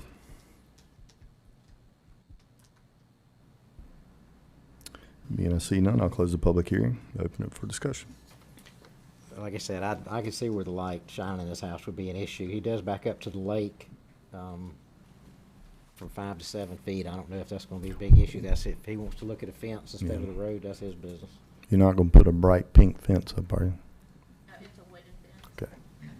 Just a standard Also, wooden. it don't keep I have 2 German Shepherds and 2 French Bulldogs, so it kind of keeps them into. I bet that Frenchie bullies them around too. I have one that bullies as well, so yeah. Great. Anything else from the other commissioners?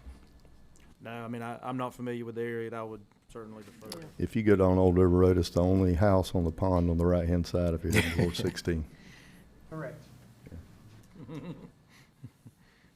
Very good. Well, I say that, there's one that's kind of catty corner, but you're on the frontage. Yeah, so. I'm the only one that faces. Yeah, very good. Okay. With that, I'll entertain a motion.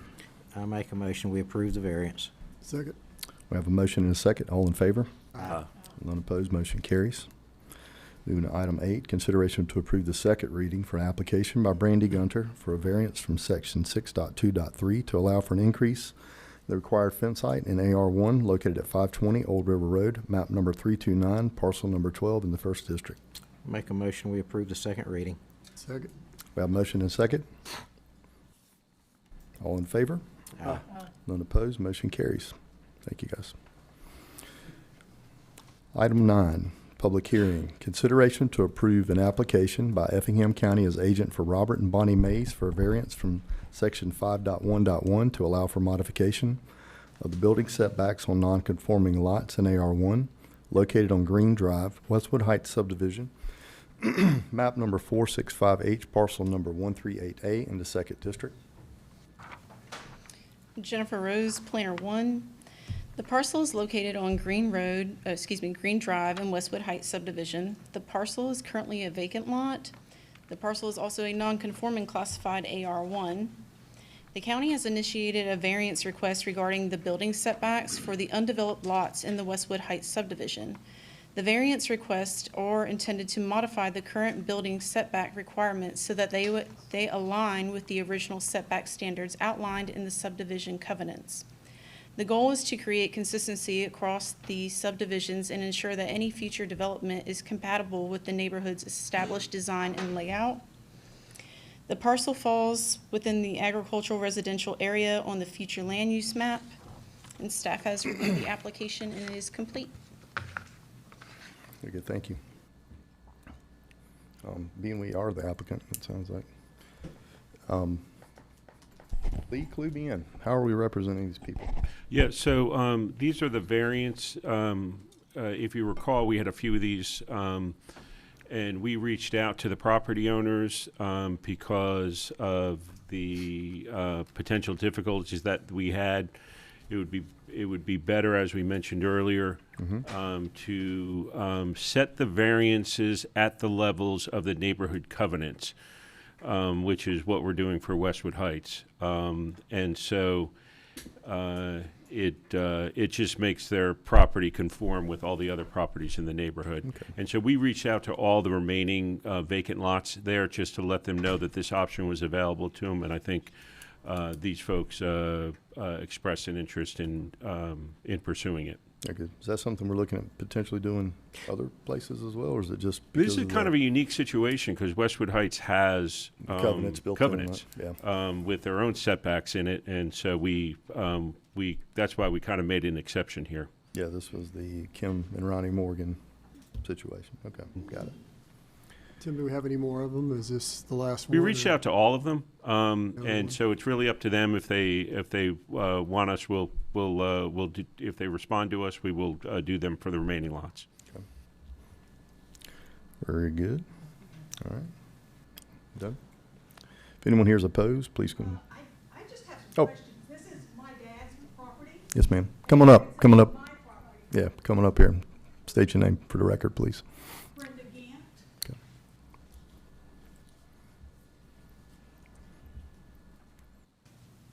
And this is my parents' property. Yes, ma'am. Backs up to my property. So I don't even understand what's going on. Sure. So when the county, Westwood Heights of course, is a subdivision that predated zoning in the county.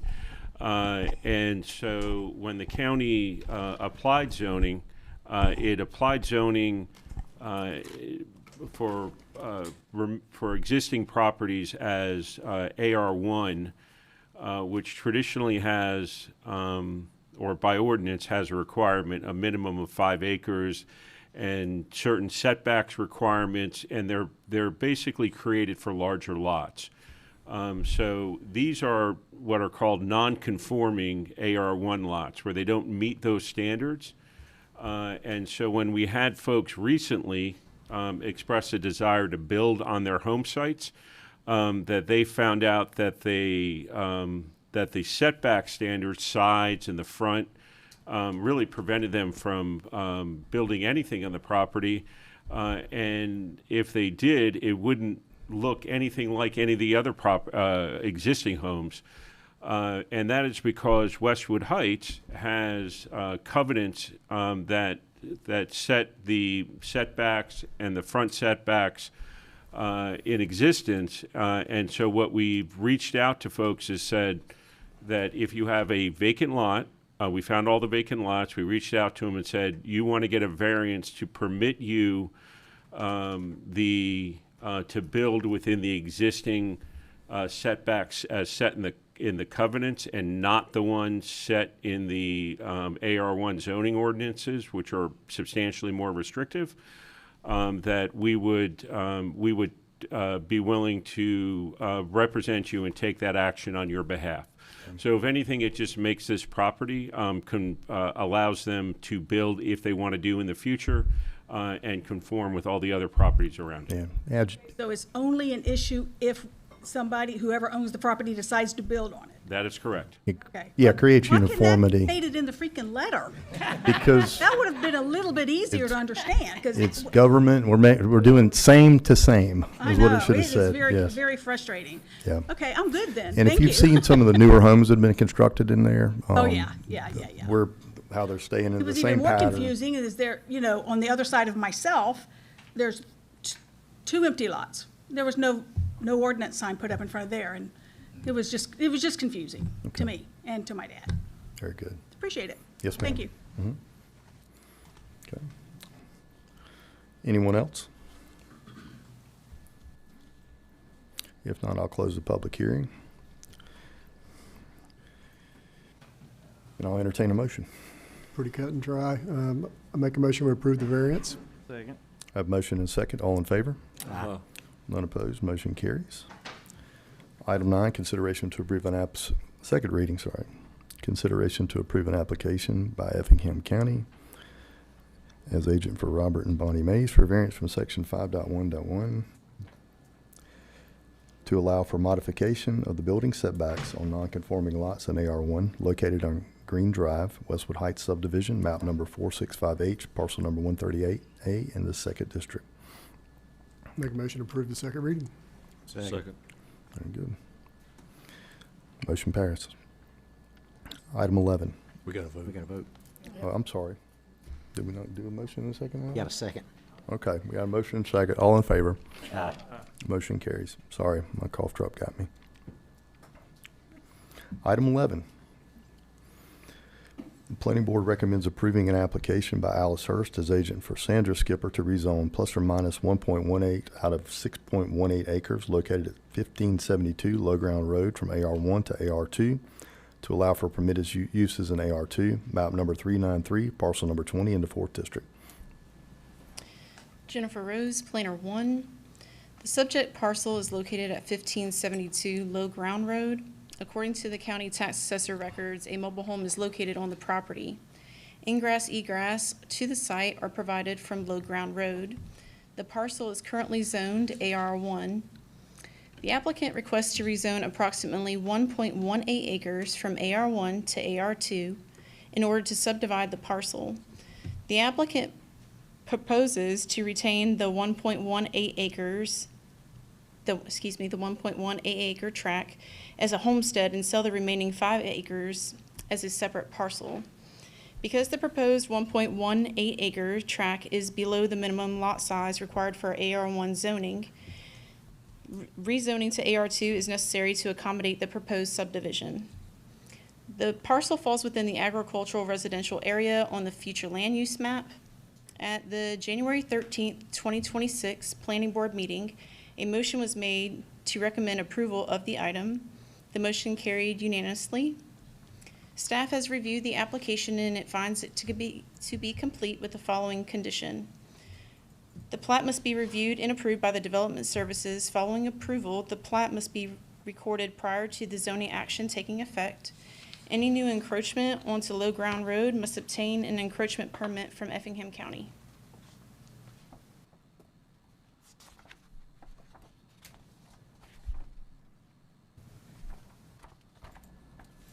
Thank you.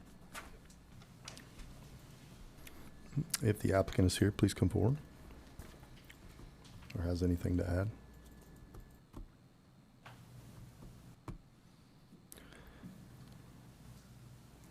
If anyone here is opposed, please come forward. Being there are none, I'll close the public hearing. I just want to clarify, if you'll just make sure, because I don't, is the land, can you put the screen up there that shows? Yeah, the way it looks like. The to way it me, looks, I'm trying to figure Egress out. would be out the backside there. Yeah, I'm trying to figure out, how are you gonna get to that 5 acre? And that's what y'all are gonna work out? Is that what you're saying? I would assume Palomino. Yeah, that's what I'm looking at. But then there's a sort of a buffer, I guess that's along there. And I guess that's the part where you said that, Yeah, I don't think low ground would be, and if so, they'd have to give a 60-foot wide easement, that's what right, I'm through the thinking, it's a property. whole lot of, So they'd have to egress onto whatever the road is behind there. I don't have the name of it. So that's maybe, what I'm trying to figure out. so maybe the wording should be, need to come up with a plan for Palomino Drive. How's it gonna be split, and where they're gonna get in and out, and what's the restrictions, or what they have to do on that? 5 acres is that. I've got the proposed plat there for you. Yeah, I see you got the rectangle where the mobile home is, and you have the, Well, one come out on low ground, the other one come out on yeah, one's Palomino, coming on right? low ground, the other's, is it gonna exit on the Palomino Drive, I'm assuming? Just for wording reasons? If not, they'll have to do a 60-foot easement through their front I yard. mean, I mean, why would they go out low ground if they can come out on I Palomino? don't think they would, but I just didn't want Oh. somebody to say, Right. that was gonna be we expect to go out that way. I'm sort of like And they you, could that would grant an come. easement to them. They could grant an easement, I guess, but If I that think was it looks part like of they the just wanna sale. sell it. Maybe we just need to change the wording so that it reflects both low ground and Palomino Drive and call it a day until they come up with a plan. Jonathan, you wanna give me a solution? Yeah, hey, Jonathan Holm, county engineer. So they got options, whether they get an easement, with a private, party, that's really on them to do. But, they do have frontage, behind them, so, assuming they meet all the requirements, which they probably will, given that road, they'll have access to a road, but, even if there wasn't something there, it's really, It's really not our problem. right, it's a private. Kind of a civil thing. That's right. Okay, so do we need to say anybody, any new encroachments on the Palomino Drive? Say that again? Palomino's the property right behind it. Right. Is that a private road or is that a county road? I need to do some research on that. Based off what I'm seeing here, it looks like it's a county road, but Okay. we'll need to look and see if there's a deed attached to the plat. I would assume if it's, But either way, But either way, access it's the is, seller's- Mr. Comment still it's the seller's stays the At worst, they same. end up with 5 acres they can't sell. can't 'Cause nobody's gonna buy it without Right. access. And the minimum road frontage for that zoning that they're requesting, it's 100 feet road frontage. And they've got 435 on Palomino. Okay. Yeah, all that will get determined by the access management Man, process. right on the road, why wouldn't they use it? That doesn't make sense. I don't know, I was just, well, I it's think because it was it's stated that any easement, it's just- encroachment on low ground just a quirk with me, just be put it that way. part of it, but common sense told me they were gonna come out on Palomino and not give up 60-foot by Right. over on that one property. Yeah. Access. You could make in the motion that they have to come out on Palomino. No, I don't, no, I'm sort of like, I would let them figure it out. I'll let them figure it out. If y'all don't have any further discussion, I'll make a motion to approve this as read. Okay. Motion? Second. A motion and a second. All in favor? Aye. None opposed, motion carries. Item 12, second reading, consideration to approve the second reading of an application by Alice Hurst as agent for Sandra Skipper to rezone plus or minus 1.18 out of 6.18 acres located at 1572 Low Ground Road from AR1 to AR2 to allow for permitted uses in AR2, map number 393, parcel 20 in the 4th District. Make a motion, approve as read. Second. A motion and a second. All in favor? Aye. Unopposed, motion carries.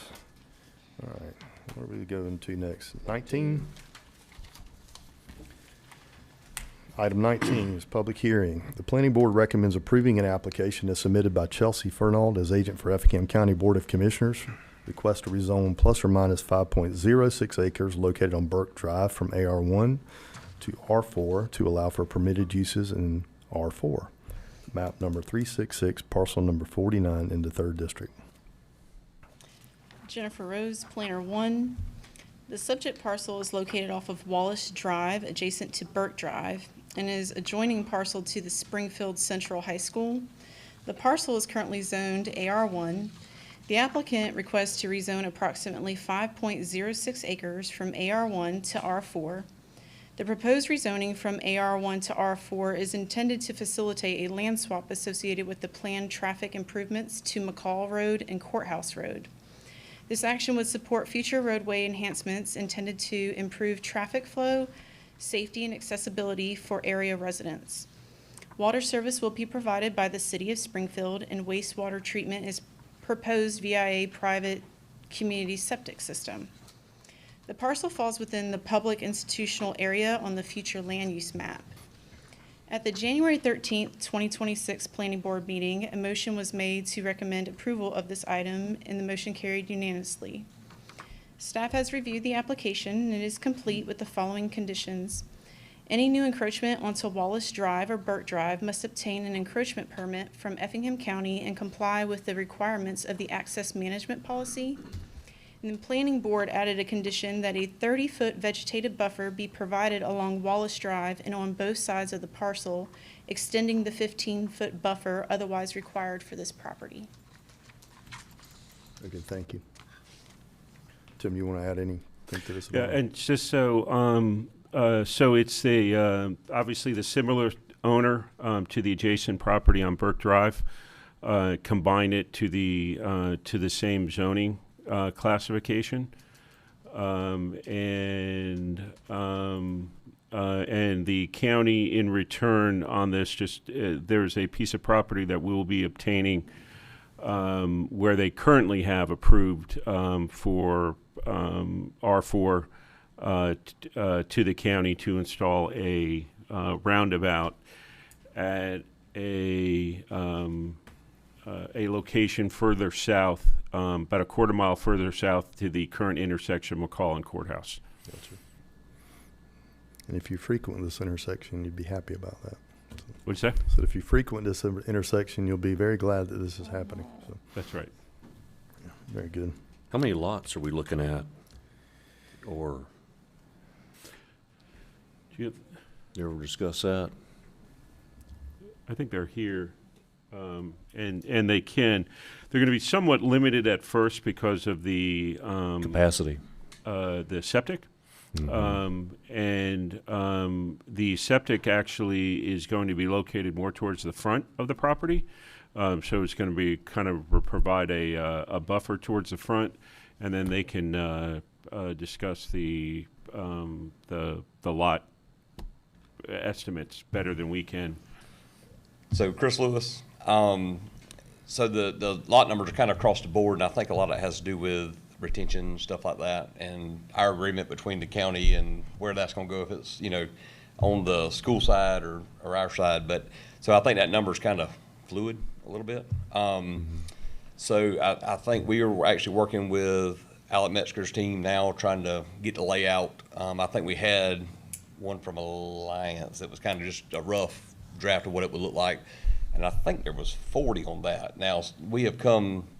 That has come down now because of the septic, the drain field, and all that we got to have to fill in. So that number's come down. I think it ended up like at 34, 35, something like in that. So, and I think a lot of it had to do with the setback, the vegetative. I mean, that was all going to kind of tighten everything back up also. So I'm thinking that's where we're at. I think we're going to end up around that mid 30 mark, somewhere right there, depending on what we can fit in there. So. Gotcha. I was just curious. Yeah. One thing that was said, I think Jennifer read it off, is it was a additional 15-foot vegetative buffer on both sides also. We were already running up, getting close in length of being able to get everything in there like we should. I think when we sat down and kind of drew it out, it was close. So the 15 on the additional 15 on each side because that being such a narrow piece is going to be tough. And the county, and they may not have known this at the meeting, the county will, on its side, we have the intention of installing a privacy fence the length of the property as part of this transaction. So I don't see a need for any additional buffer on that side of the property for sure. The other side already has a tree line buffer on it anyway. And so I don't. How wide is the tree line buffer? Do you have any idea? I would say along that fence, just guesstimating, I'd say it's probably 30 now. Of course, it's all overgrown and grown up. You'd have to trim it up and make it look better. But, I mean, I think it's probably pretty close to 30 now.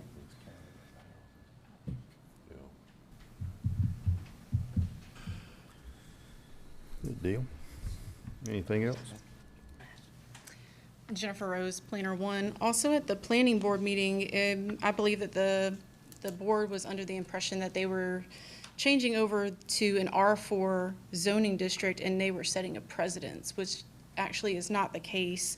And if you look here at the zoning map, there's everything that's in orange is already R4 zoned. So that's where that additional buffer came into play. I just think there was maybe perhaps a misunderstanding.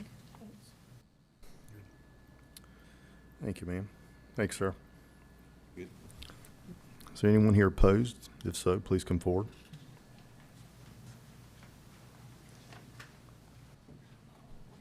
Hello, everyone. My name is Douglas Kirkland. I just have a question.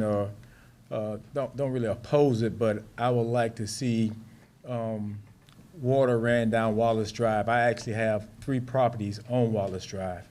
And one of the property I bought that is directly in front where the mobile home property is going to go at. And so I'm now no longer going to be able to put a house there because what's coming there. And I understand the safety issue, what's got to happen. But I would just like to ask the board that they consider bringing the water rights down that way because, you know, I've It will be. Okay. Yeah, I sent you a text Okay. right before the meeting, but yes, there will be a line that's coming down Wallace Drive. Okay. That's So other than that, I'm Springfield good with it. territory, right, on that? You'll have to get it tie in with Springfield, but the infrastructure will be coming down Wallace Drive, so you'll have an option. That's fine. Okay. Thanks a lot. Yeah, man, no problem. Thanks, sir. Anyone else?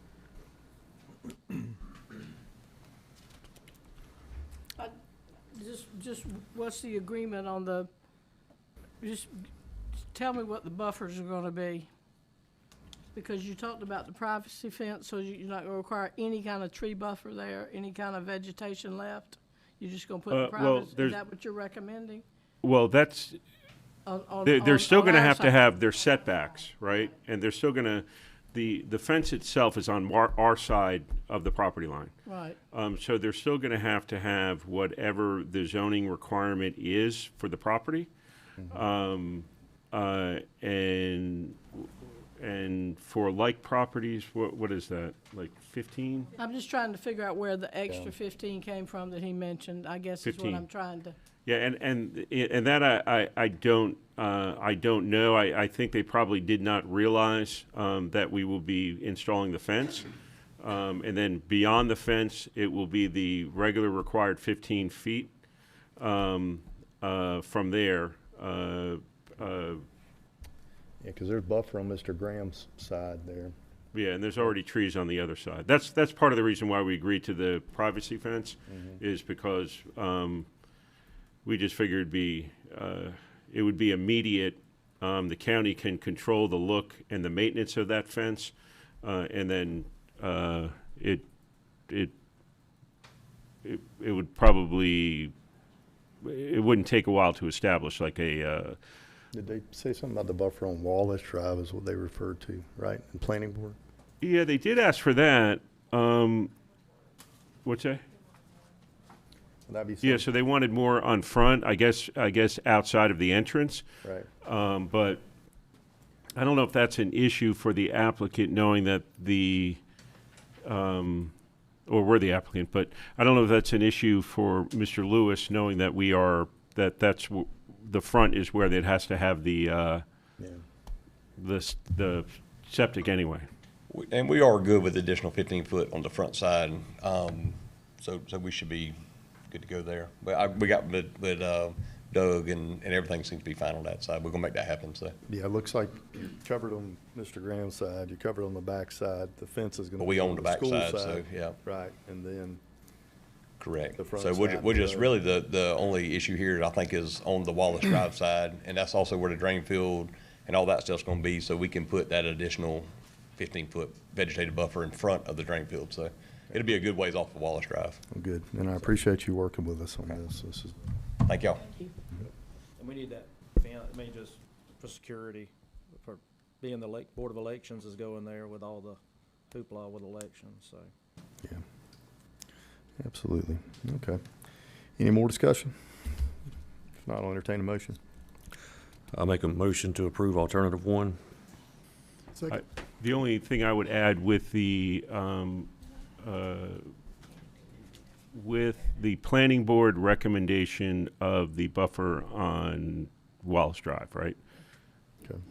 Only, yeah. So there's no changes to it, we're just repeating the verbatim what's there. No, it's a planning board recommendation. Was there two sides of buffer? I'm sorry to confuse it. Look, it's our property. We can get them to agree to it on the transaction, so you probably don't need to put it in there as a condition. But you can if you want. Yeah, we should probably document it. Yeah. Yeah, it's on there. So you're just gonna say with an additional 15-foot buffer on Wallace Drive? Is that what you're saying? Yeah, you can. It would be an extra meeting, but but we can do that, and this way it'll be, No doubt. yeah. Okay. All right, I'm still confused. You're talking about on the front. Yeah. Add an additional 15-foot buffer. Correct. Which is what Mr. Lewis just said he didn't have a problem with. Wallace Drive. Okay, I thought we were saying we weren't gonna worry about the 15-foot on The sides. our side. That's not in the buffer ordinance anyway? No, they want additional 15 feet. Okay, additional. Planning Yeah, board. did. so on the sides, we're good. On the front, the planning board recommended an additional 15, and the applicant said he didn't have a problem with it. Okay, so I'll amend my motion to include as a condition an additional 15-foot on the Wallace Drive side of the property. Additional 15-foot buffer on Wallace Drive. Second. Have a motion and a second? Well, he's walking up. Oh, come on up. Make sure we're clear. Can we add a fence to the front side of it and I was gonna mention that, since And we're already doing a fence and not have tying to come in. back? And if, Well, if you do add a fence to it, I think, wouldn't that reduce their existing buffer requirement? Yeah, so then you can reduce the buffer requirement for 10, the right? standard buffer, right? You have to do the additional 15, but for the standard buffer, adding a fence reduces it by what, 5 feet? Yeah, I think it goes to 10. with the- What? I think it goes to 10 with the fence. Yeah. So instead of the 30-foot buffer, it would go down to 10, so it'd be a total of 25-foot buffer? That's right. Okay. No, it would be a total of 15 to 20. 10. No, you're right, 25. Yeah. Wait, he reduces it Now by I'm 10. confused. Because y'all mentioned 30-foot buffer before, if it goes down to Damn County 10. math right here. And then we're talking about the additional 15 foot, so 10 and 15. 20 total with a fence. Well, the 30's already in the planning board narrative, so if you said Yeah, planning board so- Yeah, but we're recommendations. removing the part that You don't says take that out. Planning board This- recommendation. the planning board recommendation for the sides. Okay. I And see, adding because on in, both sides, and adding in the fence. and on both sides of the parcel, I see. I think if you, We're way Commissioner overthinking Deloach, this. if you just say the 30 feet, the ordinance itself allows us to automatically reduce the original buffer by 10 feet, right?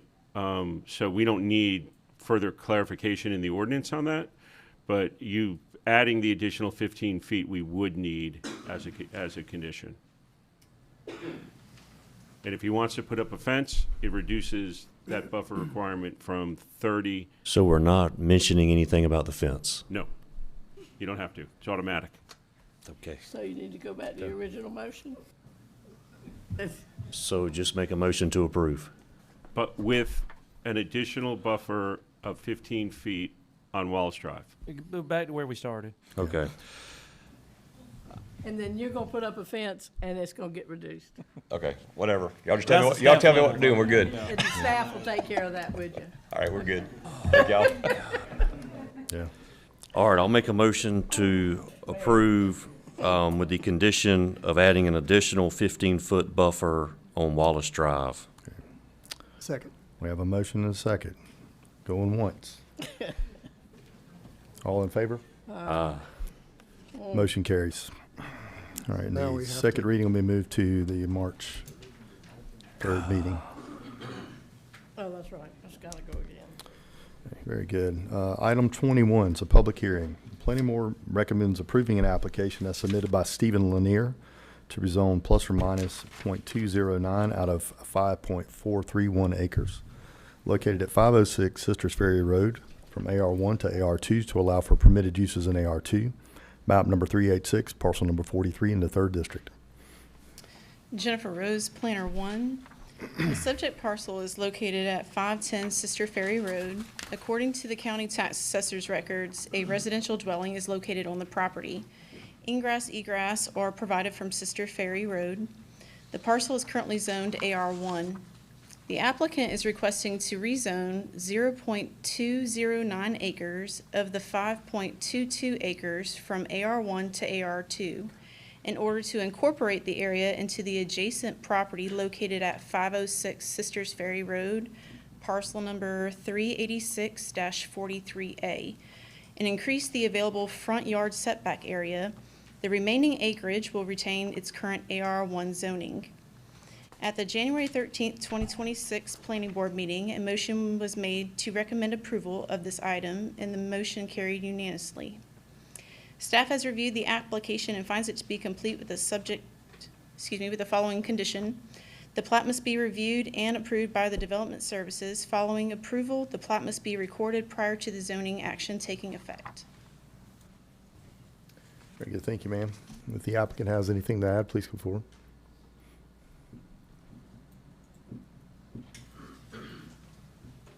He's not here.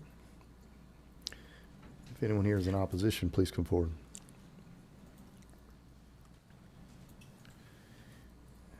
Being there are none, I'll close the public hearing. Yeah, this property is very close to my house. I had a conversation with the applicant about it. What he's wanting to do is on the front lot on Sisters Ferry, he's wanting to sell that parcel. His realtor suggested to him to pull .2 acres off of the back lot and add to the front so it squares it up. And once he does that, he's going to sell the property. So really nothing changing here. And with that being said, I'll make a motion to approve. Second. I have a motion. I have a second. All in favor? Motion carries. Item 22, consideration to approve the second reading of an application as submitted by Stephen Lanier to rezone plus or minus .209 out of 5.431 acres located at 506 Sisters Ferry Road from AR1 to AR2 to allow for permitted uses in AR2. Map number 386, parcel 43 in the 3rd District. I'll make a motion to approve the second reading. Second. I have a motion and a second. All in favor? Aye. None opposed. Motion carries. All right. Moving back to new business, unfinished business, item number 3. I was tricking you, Steph, see? Consideration to approve the first reading to amend Part 2, Chapter 36, Article 4, open burning of the Effingham County Code of Ordinances. This was postponed from our January 20th, 2026 meeting. Jennifer Rose, Planner 1. Based on the feedback from the workshop that was held on January 20th, 2026, the proposed amendment to the open burn ordinance changes are for the hours of operation and charging restrictions. The ordinance is revised to clarify that the open burning is permitted only between the sunrise and sunset, and that charging of burn piles must cease at least 1 hour prior to sunset. Limited smoldering may continue after sunset only when it does not pose a safety hazard. The second revision was for the development activity and land clearing burning standards.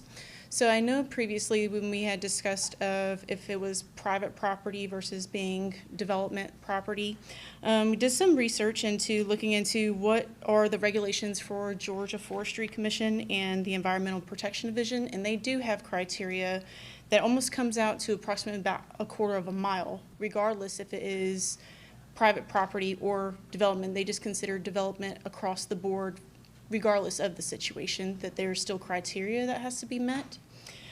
So we left that clause the same and just added in that the burning associated with development activity must also comply with the Georgia Forestry Commission and Georgia Environmental Protection Division authorization and conditions. That was the only amendments that we had made. Also, if there was any other questions, the fire chief, Mr. Clint Hodges, would be able to address those as well. I think that covered what I was concerned about. Okay. Thank you. Does this give us the ability to do a burn ban, Clint, for example? Because you got to put them out, buddy. So.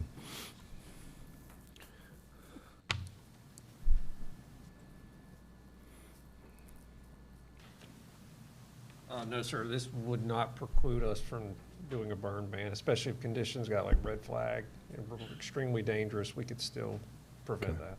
Just kind of, does this give us any more grip on it outside of? It doesn't really affect that in any way. This is just really just smoke control. Good. You good with everything? I am. Perfect. You're the expert, buddy. So, thank you. Anything from commission? I'm grateful for it. I think it'll be great.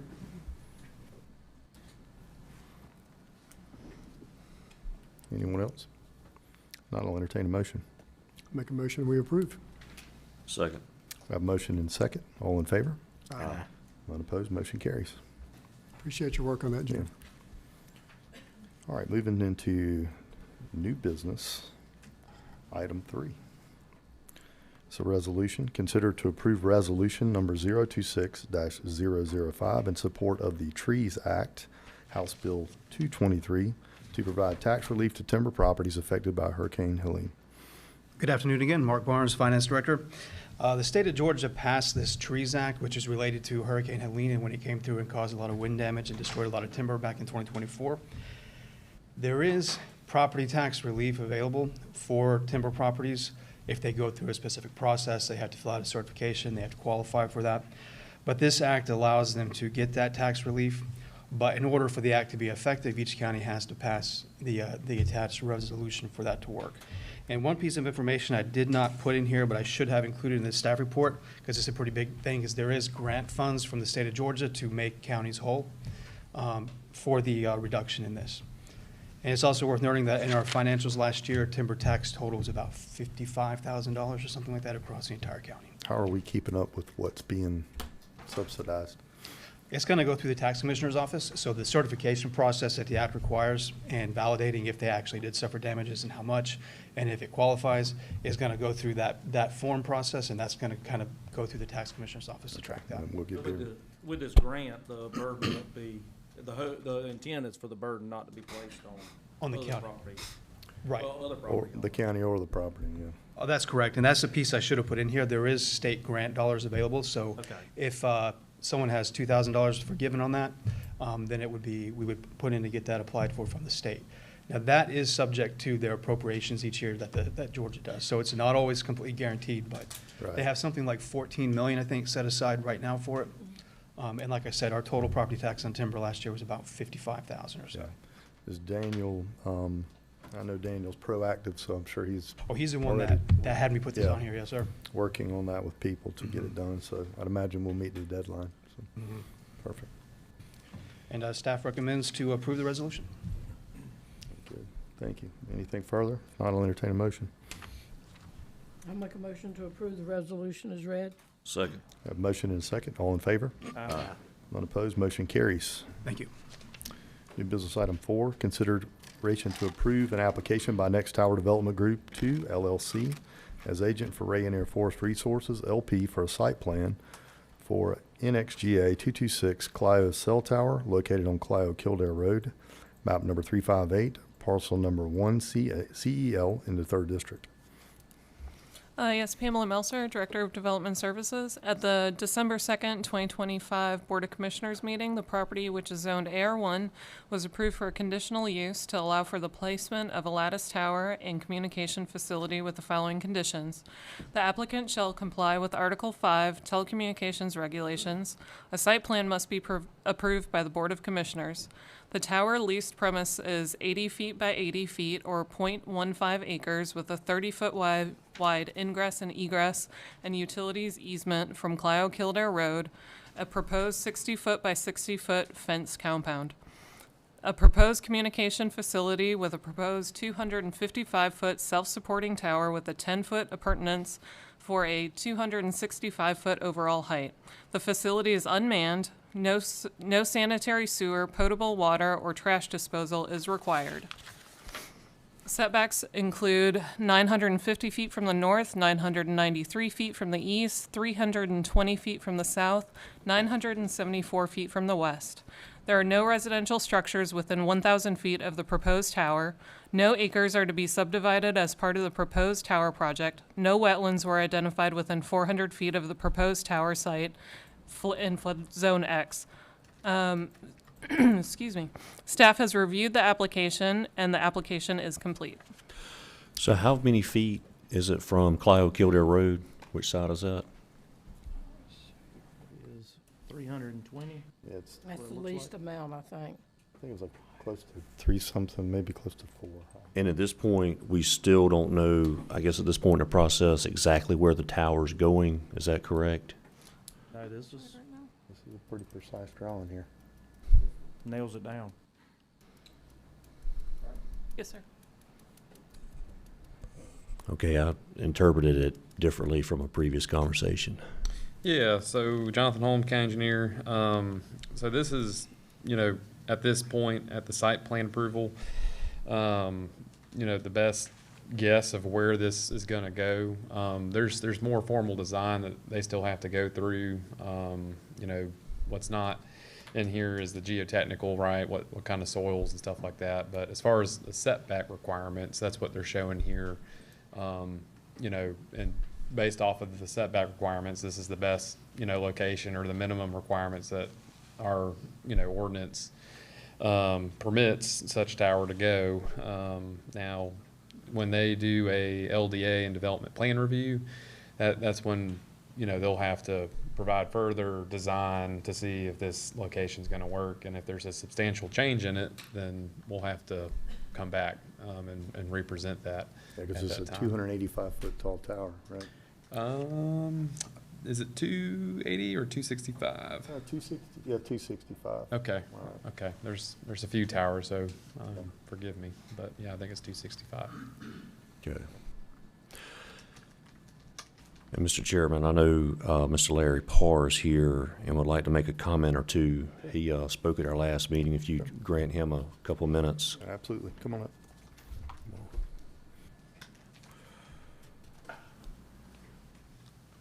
Long day for me. Larry Parr. For the record, I left some unfinished business last time I was here on 12-2 meeting in regards to what that tower would do to the value of the property around it.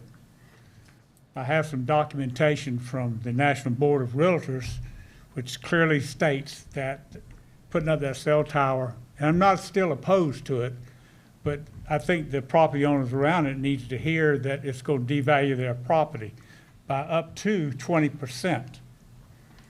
In regards to the placement of the tower, I met with the county engineer this morning. And to me, it's kind of putting the cart before the horse. And the reason I say that is location of a structure that's 256 feet tall. You have bearing requirements in the soil. As of this time, I don't know that there has been any soil reports done. I don't know of any. You need the bearing and know what the stratas are to be able to support that type of tower. So I think a better way to serve the the people of the county and for this commission, I think a better way is to delay that placement until you get proper information to say that the soil will support that tower. It could require deep foundations such as pile driving or other deep soil mixing. There's a lot of different ways to accomplish it. But I just think it's pertinent of a little more study prior to approving a location. And that's really all I got to say about it as of today. Okay. Thank you. Any questions? Thank you. Thank you. No, Jonathan, will some of that come up through the LDA process? Yeah, I was going to ask you to come up and explain the process, but Yeah, before the so horse. during the development plan review process, it'll come up, also in the building permit, those will also come up. So, and again, if something comes up where the soils aren't good or, there's other things in there as well. I'm trying to remember, it's the FAA requirements as well. Like, there's other requirements that could come up that could change this location, but tonight, we're just looking at our general setbacks and, So they want to see this approval before they spend money on the additional test that's going to be required in a later process. Right, and our ordinance requires us to do a site plan approval. Yeah, because it'll have to be lighted for sure, for Right. FAA reasons and all that. So there's a chance that, this location here does need to change, right? But based off of, our process that we have currently with the county, that's why it's before you tonight, for site plan approval. But again, if it does change, then, substantially, they'll have to come back and represent the new site plan to you. But the questions that he was concerned about are going to be addressed. Yes, as ma'am. part of the process. Yes, ma'am. I'm gonna throw you one curveball. What would a substantial change be? An example. What constitutes? I mean, and I don't mean to put that on you. I'm just. Yeah. I think if the soil came back too sandy, it didn't have, it needed But two deep that's not footers, really- if it was too. Well, if the That would necessitate them to change, but it wouldn't change this. Right. Right. Physically, the location has to The change. physical location would have to change, right, to substantially, that's right. Gotcha. So, and then, we're up to staff to figure out what that substantially is, that way Yeah, I mean, you don't have yeah. one individual, making that call, but, yeah, so that's where we're at. Well, I will question. also note that the actual cutout that's shown on the plat, that's been done as well with the tax assessor. So if they change their location substantially outside of that cutout, then they'd have to come back to you for another site Define plan. substantial. Yeah. Mm-hmm. Well, Mr. Parr, I appreciate your comments. I know you've got an extensive background in construction and construction management, so thank you. Over 50 years. But like I said, I just try to serve what I know about something to help the people who live around that area and everything. And according to the National Board of Realtors, it will affect value. And of course, that affects the tax base. And then there's other issues with roads and stuff like that. Heavy equipment going down roads. Was But anyway, I appreciate the time. Was it a positive impact or a negative impact on the? Beg your pardon? The property value, was it? Negative. Negative 20%? Okay. Mm-hmm. Yeah, well, there's ways, depending upon where you place, depending upon the location of the tower, the blight that's required, 75% of the people who were polled by the National Board of Realtors said they wouldn't buy a home that was close to a cell tower. Mine happens to be real close to it, the piece of property but there's other people that would be involved too. Yes, sir. But if that affects the tax base, then that affects income to the county. And then the other thing that it could affect is safety concerns, depending upon where it's located. I got with Jonathan this morning and we looked at some wetland, or there's no wetlands on there, but and it's outside of that, so that's one of the concerns I had. That's been solved from where they showed the location today. But again, I think it's more prudent to not start a approval process on drawings. I understood what Jonathan said. It goes through another process, but I think if you're going to start approving locations of things, it starts with the FAA filing under 14-136 of y'all's code of ordinances. There's,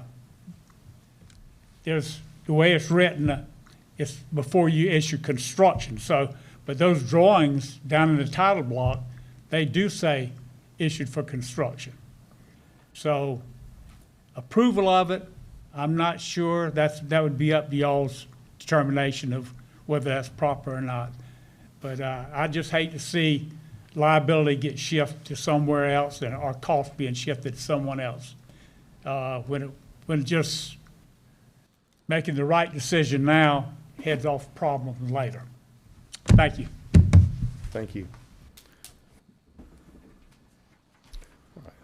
We have any further comments from the board?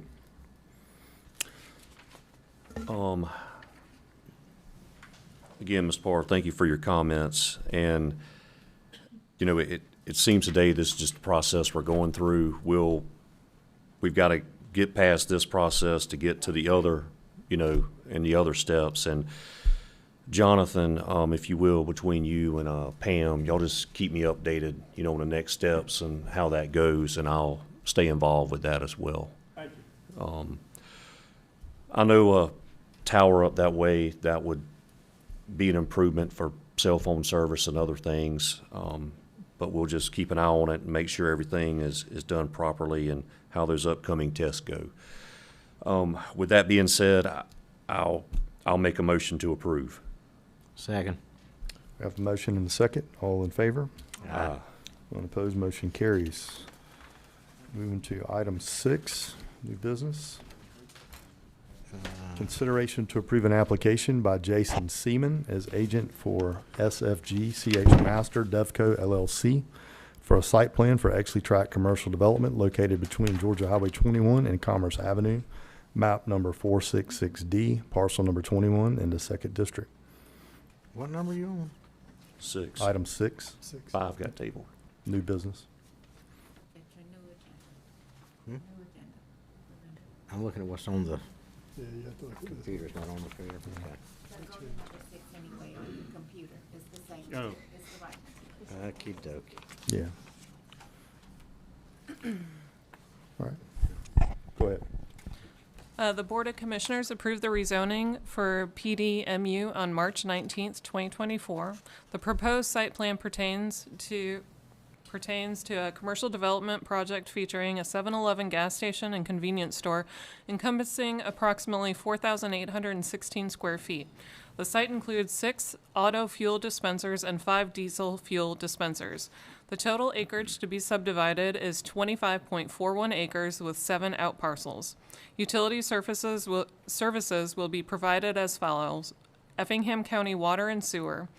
Buffers include 35 feet on the front, 10 feet on the rear, PDMU highway commercial setback along Georgia Highway 21, a 5-foot corridor overlay rear setback planting strip, a 10-foot PDMU highway commercial buffer, a 50-foot highway commercial landscaping buffer along Georgia Highway 21. A DRI has been submitted, and the CRC finds that the proposed 7-Eleven gas station and convenience store is generally consistent with the adopted local comprehensive plan and located in an area anticipated for development under the Coastal Regional Plan. An 8-foot landscaping buffer and a 10-foot multi-use trail will be constructed along Highway 21. A recommended 160-foot left turn lane will be part of the gas station development on Trade Center Boulevard. A 250-foot right turn lane on Highway 21 has been approved by GDOT. A recommended 75-foot right turn lane on Trade Center Parkway will be a part of outparcels number 1 through 7 in development. A traffic impact analysis has been submitted to the county. Staff has reviewed the application, and the application is complete with the following conditions. Site development must comply with the standards of Appendix F, Corridor Overlay District. The applicant shall ensure that funding for the traffic signal construction remains readily available for a period of 5 years following the issuance of a final certificate of occupancy for the gas station and the 2 proposed commercial businesses.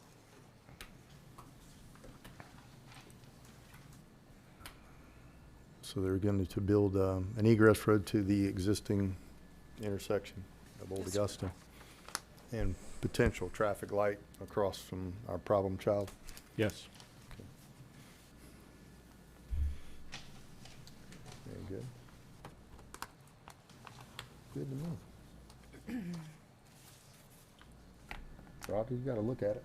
Yeah, I already looked at it. Okay. That's good. Anybody have any comments? Anyone?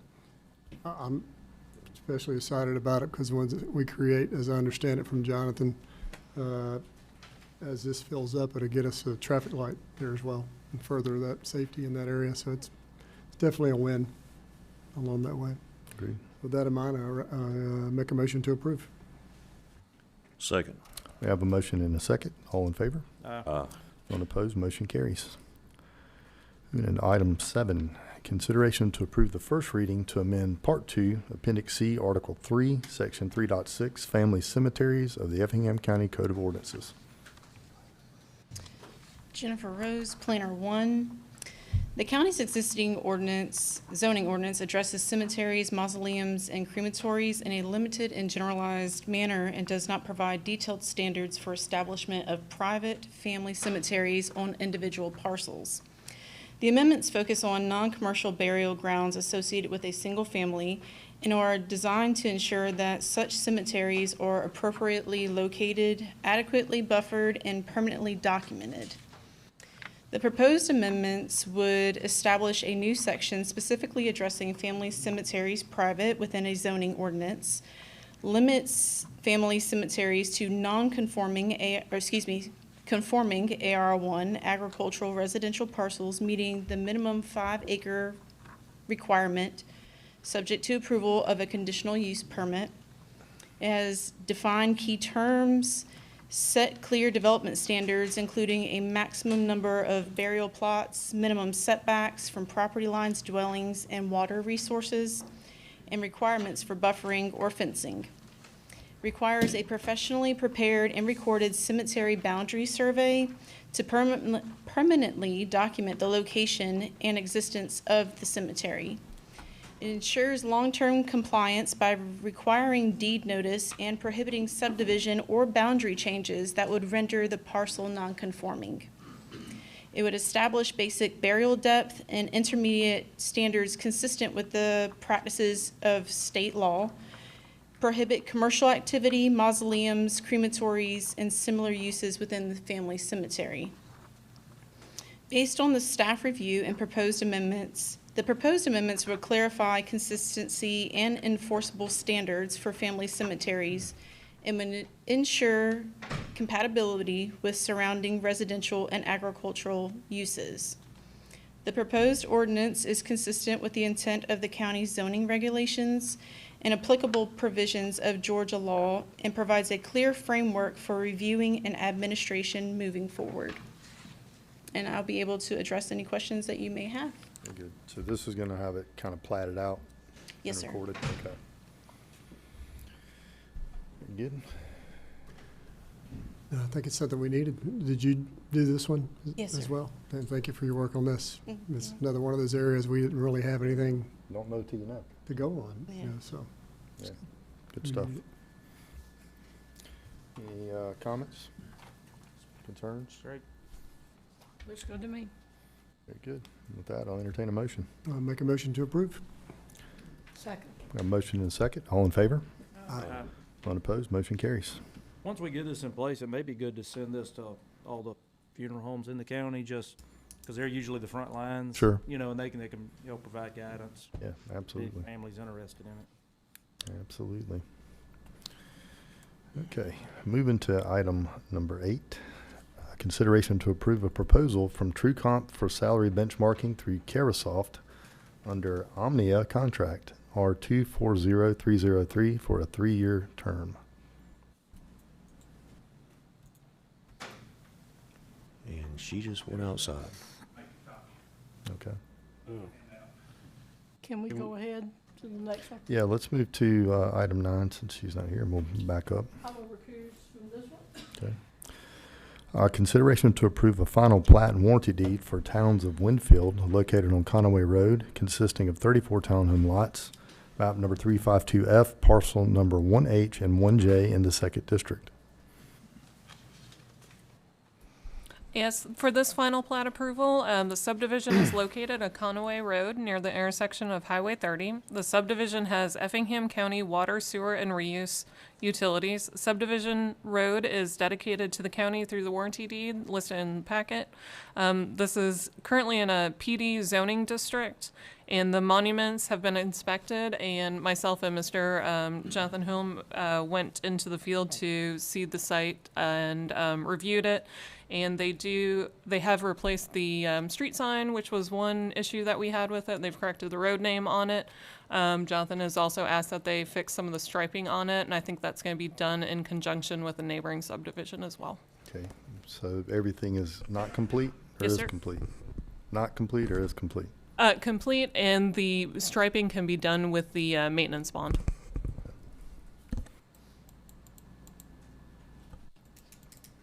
This is actually District 1.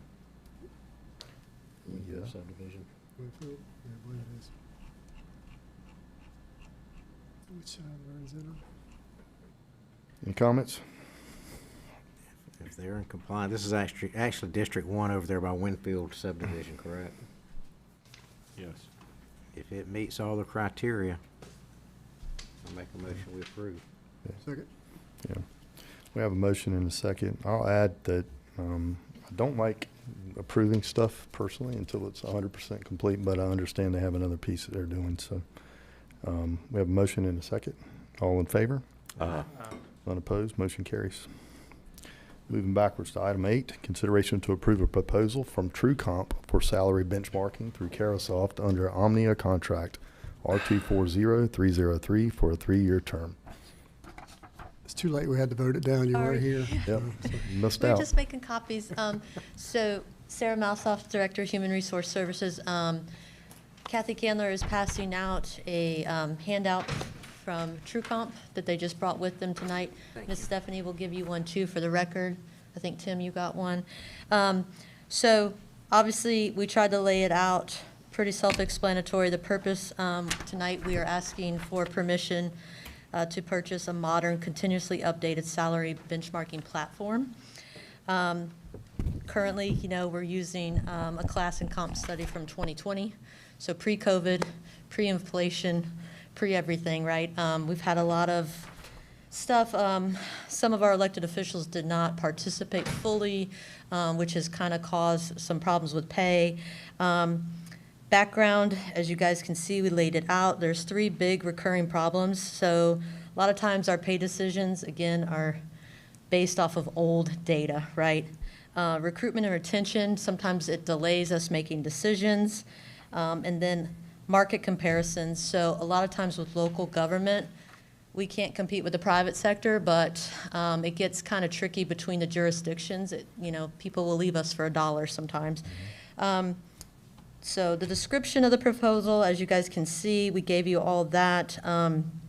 What we kind of liked about this, myself, Kathy Candler, the HRIS manager, and Michael King, assistant county manager, we sat through a demo. We've done 2 calls with Garrett. And we were kind of asking some questions. They update quarterly. So real time, we can adjust on the fly. Like if Port Wentworth did something, if Bullitt County did something, we could have data, make decisions and adjustments if needed. And so you can pick who you want to compare to. They also provide job descriptions if any of these department heads wanted to update anything or needed some help refreshing, revamping. Most recently, I think the tax assessor's office came to us and we were kind of like, well, just hold on. We're trying to, you know, do a couple things. Let's see if we really have an issue. So obviously they laid out the contract. We went through procurement. They're already in with Omnia agreement. They gave us a 3-year deal. And so just kind of trying to explain if we could save 1 or 2 positions, right, it would pay for itself essentially. So I'm here to answer some questions, and obviously a little more in depth. Garrett decided to drive from Charleston to see us tonight to help, because who better to speak to it than him, you know? Hey, Garrett, give me the ROI, buddy. Yeah. Come up to the, Yeah, come on you up. can say your name, yeah. Hi, Garrett Kaplan. Thank you guys for having me in your county today. ROI so far, we've had different use cases. Marion County, Florida, they had 60% cost savings just on one hire. You either want to put out a job rec to where you're not overpaying and be mindful of taxpayers' money, but where you're not underpaying and where you have vacancies that are prolonged for a while. You really want to fill those positions as fast as possible so the ability to deliver services doesn't get affected. The ROI is massive. If you, as what Sarah was saying, you save a couple employees from leaving, you're already making that return on money from, burnout ripple effect, the onboarding and training, the drug screenings that you have to go through, the advertising for new jobs you have to go through, and countless other factors that contribute to the cost of turnover. There are a bunch of other reasons why agencies partner with us, but really it's switching you guys from a reactive process to a proactive process. And we Get your won't data. have to go through another pay study. Yeah. Yeah. I love that part of it. Yeah, I Where do mean, you that- get your data? That is a good Yeah, part too. great question, Roger. It's directly from the source. So we have a team of about 60 people. At first, they scrape the internet to see what they can find online, and then we issue FOIA requests directly from the source, and then we contact that agency directly to make sure that it's accurate and verified. And we do that at minimum quarterly, so that you guys can have ongoing, continuous data to use to drive your recruitment and retention. So you may go straight to Chatham County and get that information from those. FOIA, yeah, Freedom of Information Act. I see. Yep. Are there, Just salaries include benefits? I mean, I don't know if. Yep, great question, Forrest. So it's total compensation, so any special pays that are offered, longevity pay, holidays, vacation, contributions to insurance, everything that makes up total compensation, as well as job descriptions and job titles, because an accountant one can be completely different than an accountant one in a different municipality. That's why we value that by including those job descriptions to make sure that it's apples to apples and that it's actually comparable. Yeah, does that pull in education requirements and all that into Yes. effect too? Yep. Okay. And years of experience and the whole deal. Okay. Mhm. Very good. All righty. Any further questions, anyone? are there any areas that you don't cover that would be a county employee? You cover the sheriff? Any person who's employed by the county, any public sector employee, we can get. I see. Yep, all classifications. That's good. Do you do any contracted services as well? Contractors, if they're public sector, yep, we can get that. About seasonal. Yep, seasonal, part-time as well. Gotcha. For something you don't have, do you reach out to get that? Is that part of our subscription, or is that something special we would have to ask for? Are you talking about for a comparator agency or classification? Comparing. Yeah, so whoever you want, if you wanted to compare to someone in Texas, we can get their data. I see. Yep. But is that an additional cost, or is it Nope. covered? Unlimited. There's also unlimited user license as well. I was about to So ask about traditionally licenses. speaking, let's say solid waste or public safety has a high turnover roles. They'll give user access to those department heads so that they can use the service as well to see, hey, where's a turnover risk? Where's a compression risk? Where's some pay equity issues that we might arise? To really know your workforce, your number one labor costs, your number one budget line item like the back of your hand. Very good. Thank you. Thank you. Impressive. Sarah, yeah, I think that this is an excellent tool to have that data, but I do see value also in retainage by employee pathways for progression. Yep. So that we have employees that want to To either stay A, with stay in a us, yep. position or progress within, the Well, county. yeah, but we want to keep that institutional knowledge. I mean, we don't want to keep Right. training people and then in 2 years having them leave for a higher salary. So where are we on those? Just out of curiosity. Are we- Where are we on the pathways? Mhm. We are working on that.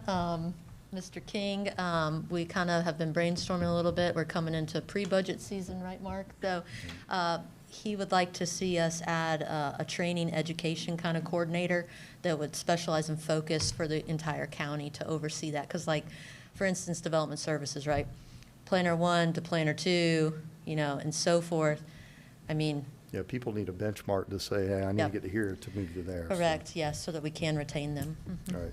So it is in the works, and it'll probably be a request in the budget, yes, sir. Perfect, thank you. Since we were talking that, I figured I'd Yeah. ask. Yeah, and it goes right in line with the strategic plan, so kind of hand in hand. Very good, thank you. Yes, sir.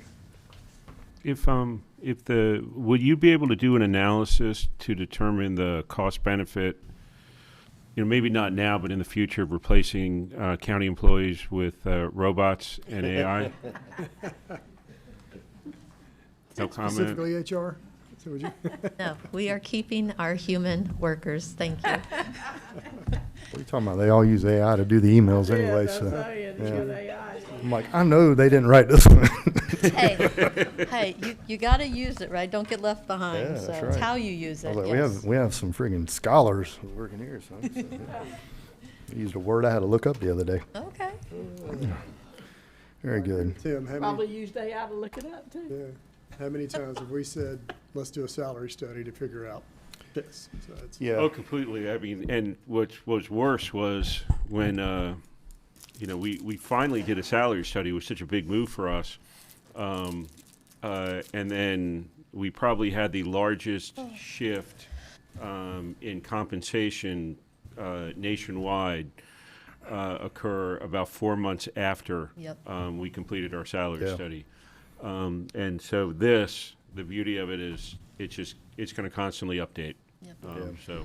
Well, and hopefully, like Garrett kind of mentioned, eliminates some of that lag where we have positions sitting open. Like currently, in December, we proactively, yeah. posted for the transportation engineer. We've had no hits. And so this is like one of the ones I'd like to evaluate if we get the green light, like immediately, because I'm like, is it a compensation issue? yeah, Or- and make sure we don't overpay as well. That's part of Correct, it. That's correct. something I didn't think about. Being fiscally responsible, yes, Right, sir. it kind of helps take that, because I remember when I was on Rankin Council, we were always keeping up with the sheriff's department from public safety sector Oh, yeah. and fire department, so it was like a constant battle. Oh, they do that. Yeah, Rincon will be like, oh, I saw you have this on the budget. As soon as our fire, then they, the next week increase. And Yep. so it's a constant battle. Yes, very good. Very good. All right, thank you, Sarah. Yes. All right, with that, I'll entertain a motion. Make a motion, we approve. Second. We have a motion and a second. All in favor? Thank you, guys. None opposed, motion carries. I'm sorry, Beth, I thought you were about to say something. Yeah. No. Getting your hoarseness. Okay. Did I hear you correctly, Phil? You wanted to go ahead and just Yeah, do we 10 can- here? yeah. Okay. All right, perfect. I know we had talked about moving 10 to executive session first, but Commissioner Kiefer said he'd just like to keep it out in here first, so. All right, consideration to approve a purchase and sale contract between Effingham County and Jerome S. Conter et al. For acquisition of property located on Hodgeville Road. Tim? Yes, Mr. Chairman, this is a piece of property that, it's actually a combination of a purchase and donation. It is strategically located for us for future county use. Close proximity to Effingham Parkway, directly on Hodgeville, very close to the intersection of Gateway Parkway. And so we think this will be a valuable asset to expand services to the more southern area of the county. And staff is recommending alternative one.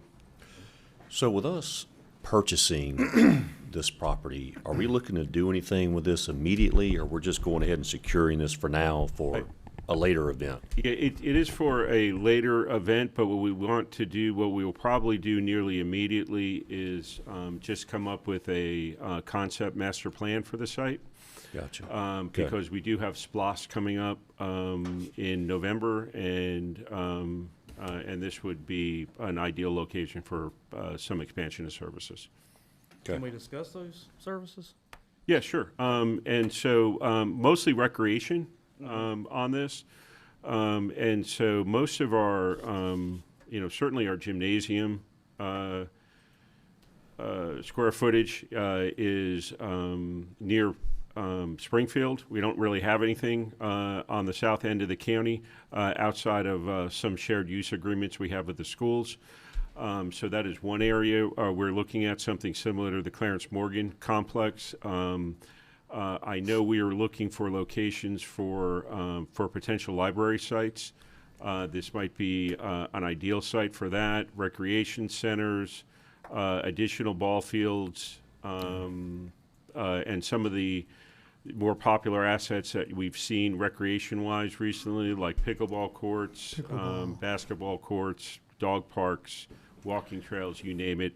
It's a unique site in that it's right on Hodgeville, but it's nearly all highland. It's about 16 acres of highland that we can build on that backs up to wetlands, so it does give a good amount of privacy between the park activity and any surrounding residents. So it's a unique property. We obviously have to go through our due diligence process, but this initiates that process. I'm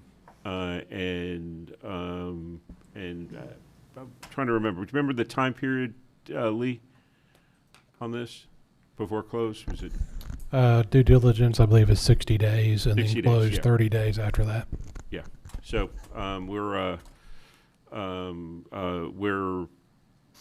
we don't think that's going to be a problem to take care of everything we've got to take care of on this particular site. What is our biggest need for fields and like recreation right now? Is that the multi-purpose fields? Yeah, it's a multi-purpose. Some of that will be solved by the Clarence Morgan expansion, which I believe is on the next agenda, to award the Seymour on that.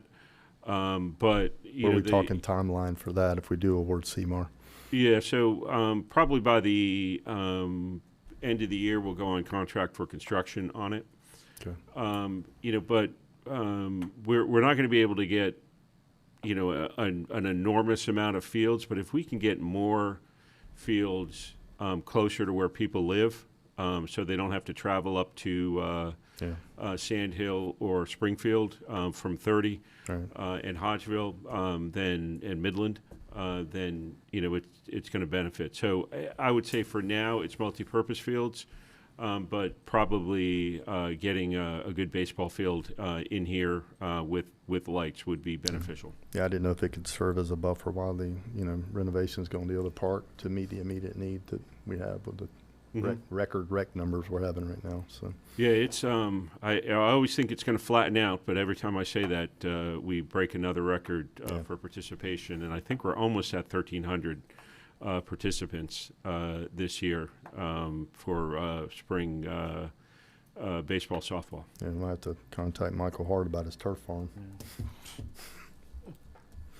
Yeah, but the main thing I'm concerned with, not concerned, I support, because our recreation master plan obviously supports this, but we really don't have a master plan for what we're doing with our libraries, and I think we need to pay very close attention before we make too many decisions. Correct. And so I don't think, I think more research probably has to go into the ideal locations and size and features on that. Sure. But I think if they do a traffic analysis, not far from this site is where the population center of the county is. Yes.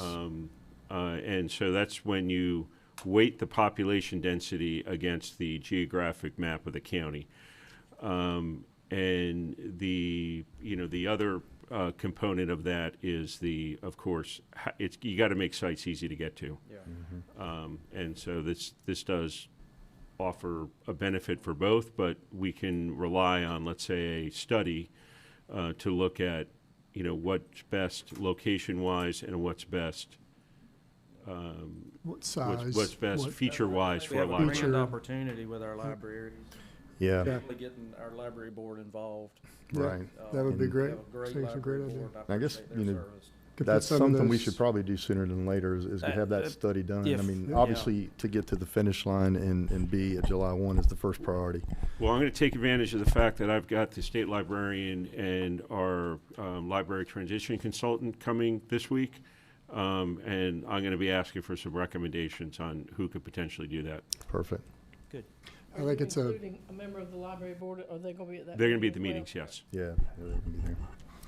Because they're really probably going to be the ones that's going to end up taking the lead on a lot of that anyway. Mm-hmm. So. And they're very very much focused on their transition right now. That's where Yeah, transition's energy party has been one, going, but but, we could be planning in advance too. Yeah. but they need to be, But we don't need to oversell any areas of anything until Sure. we have our study done to see That's where it's right. gonna be most effective, so. that's right.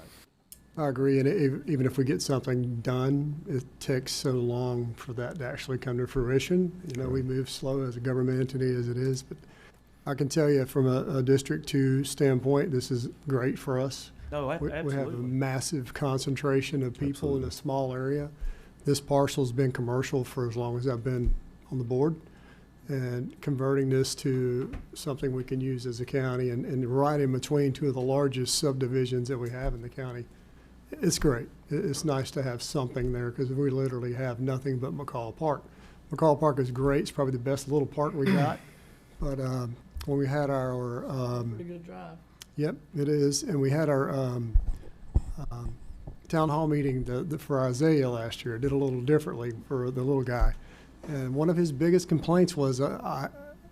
Roger, I have no place to go play and ride my bike and do anything. And, you know, you guys are building houses and all this other stuff. But what about us? And this addresses that. So No, it does. No, I agree. So I I just appreciate want to it. make sure, is it far enough west? Does it Yeah. help District 1 as much as it could and District 2? It's You know, so there- easily accessible, yeah. I mean, you everything, that's, got Blue Jade coming into there. Now we've got Gateway coming across and that connection from McCall. We've got the Parkway coming through, a lot of traffic potential coming there. We're getting a lot of It's- traffic off that road too, truck traffic. Yeah, we're going to remove a lot of truck traffic from those areas by what we're doing. So I just got to say, I really appreciate the support on this. It's not a me effort, yeah, it's I mean, it's an clearly us from, effort. So if it's, nothing else, from a recreational standpoint, this absolutely. is And important. then thanks staff and everybody for working hard on this, Lee. It's been a long time coming, and it's really, really going to be a great thing for District 2. I do. Appreciate it. So we're gonna get something conceptually put together for the property, is what I understand. And if we do a library there, it's a great way to put some of that savings Yeah. to work. Yeah. That's why we did what we did, so we I can just don't save want to oversell it as a large library amount of money. location and we get a study done and Right, it's not. yeah. Right now, it's That, a piece of Yeah, property. potential. We need to be realistic and make sure. Yeah. Sure. It's a We can always piece of say property we're potential. gonna research and find out what is best served for that area there, so. Right. Ultimately, yeah. Very good. All you. righty. With that, I will entertain a motion. I make a motion to approve. I'll second. We have motion and a second. All in favor? Aye. None opposed, motion carries. Item 11, consideration to approve a change order to the architectural and engineering services contract with DPR Architects for additional design and engineering services associated with the South Effingham Fire Station Number 8 project. Hey, good evening, Trey Wilkins, Project Manager for Capital Projects. Before you is consideration for the 6th project of 6 that DPR will do for us. They've had since 2020 a contract to do mainly fire stations for us throughout the county. So this is the 6th project on their list, South Effingham Fire Station. So this is just an addition to their original contract. We're just adding, the change order is just really an add-on, not a Correct. change. It's a value add, Trey. That's the word, remember? The, probably, again, as we move forward, they would have like an An IDC addendum. contract, and this would be a task order instead of a change order, but. Yeah, or an addendum to the contract. And it effectively, part of the reason is it effectively matches the design of Hodgeville and Guyton. Right. Or it's very similar to it. And it's just a lot less work being able to use the same plans Same from the contract, same yeah. designer. Understood. Change orders has such a negative connotation to it. So. And I looked into it. I mean, Hodgeville was one of the first ones in their contract, and their fee for this one is within a couple $1,000s, so. Let's make sure we don't use the same construction people for this one as the one for Hodgeville. They what? Let's not use the same construction people. Oh, yeah, We yeah, had yeah, yeah. such a They're hard out. time. Yeah. They held us up like They're twice banned as for long. life. Good. Very good. Any questions for Trey? If not, I will entertain a motion. No, I don't have a question, but I am gonna have to say something. And I have talked to both Trey and Tim about this, but, and I know this change order and this is the last one that they're doing, but there is one thing in this, and I guess I just read it here, that, you know, including but not limited to. So, you know, I just hope that this finally concludes, because there's a lot of stuff on here that obviously had, in my opinion, been done like it was supposed to, should have been handled beforehand. Yes, I ma'am. mean, should have been part of the original deal. Particularly when you look at, you know, drainage or surveying, site engineering, and to me, the idea that you're doing this as number 7 or 8 or 7, you know, this is stuff that should have been handled Would the way C- before now. Yeah, would the CMAR Yeah. process take care of that Seymour or should something like help that? that, I would hope. It will. I mean, that's because they're locked into if we don't change the scope, they're locked into plus or guaranteed minus- maximum price. Yeah. Plus or And minus so 5% if there's unforeseen Definitely for the conditions, larger it's on them. projects. I mean, in my opinion, CMAR for like a small acre and a half site development Probably not. might not be, again, they should know their scope before they go too far. And again, some of this is not knowing the scope and, Well, and this is 6 years, like you say, Yeah. ongoing, so, but anyway, because you know me and change orders, so I just had to say something. yes, ma'am. but So they're I understand. kind of We gotta copying get- the plans gotta of get it another built, one? but- Yeah, it'll be almost the identical footprint with an additional bay from Hodgeville and Guyton. Okay, so they should have worked out the kinks on the first one, so they'll be good to go on this one. Gotcha. Very good. Anything further? If not, I'll entertain a motion. Make a motion, we approve. Second. I have a motion and a second. All in favor? Unopposed, motion carries. Item 12, consideration to approve change order number 5 for generator revisions associated with the Central High School renovation project with Paul S. Akins Company Incorporated. Yes, sir. Before you, consideration for a change order.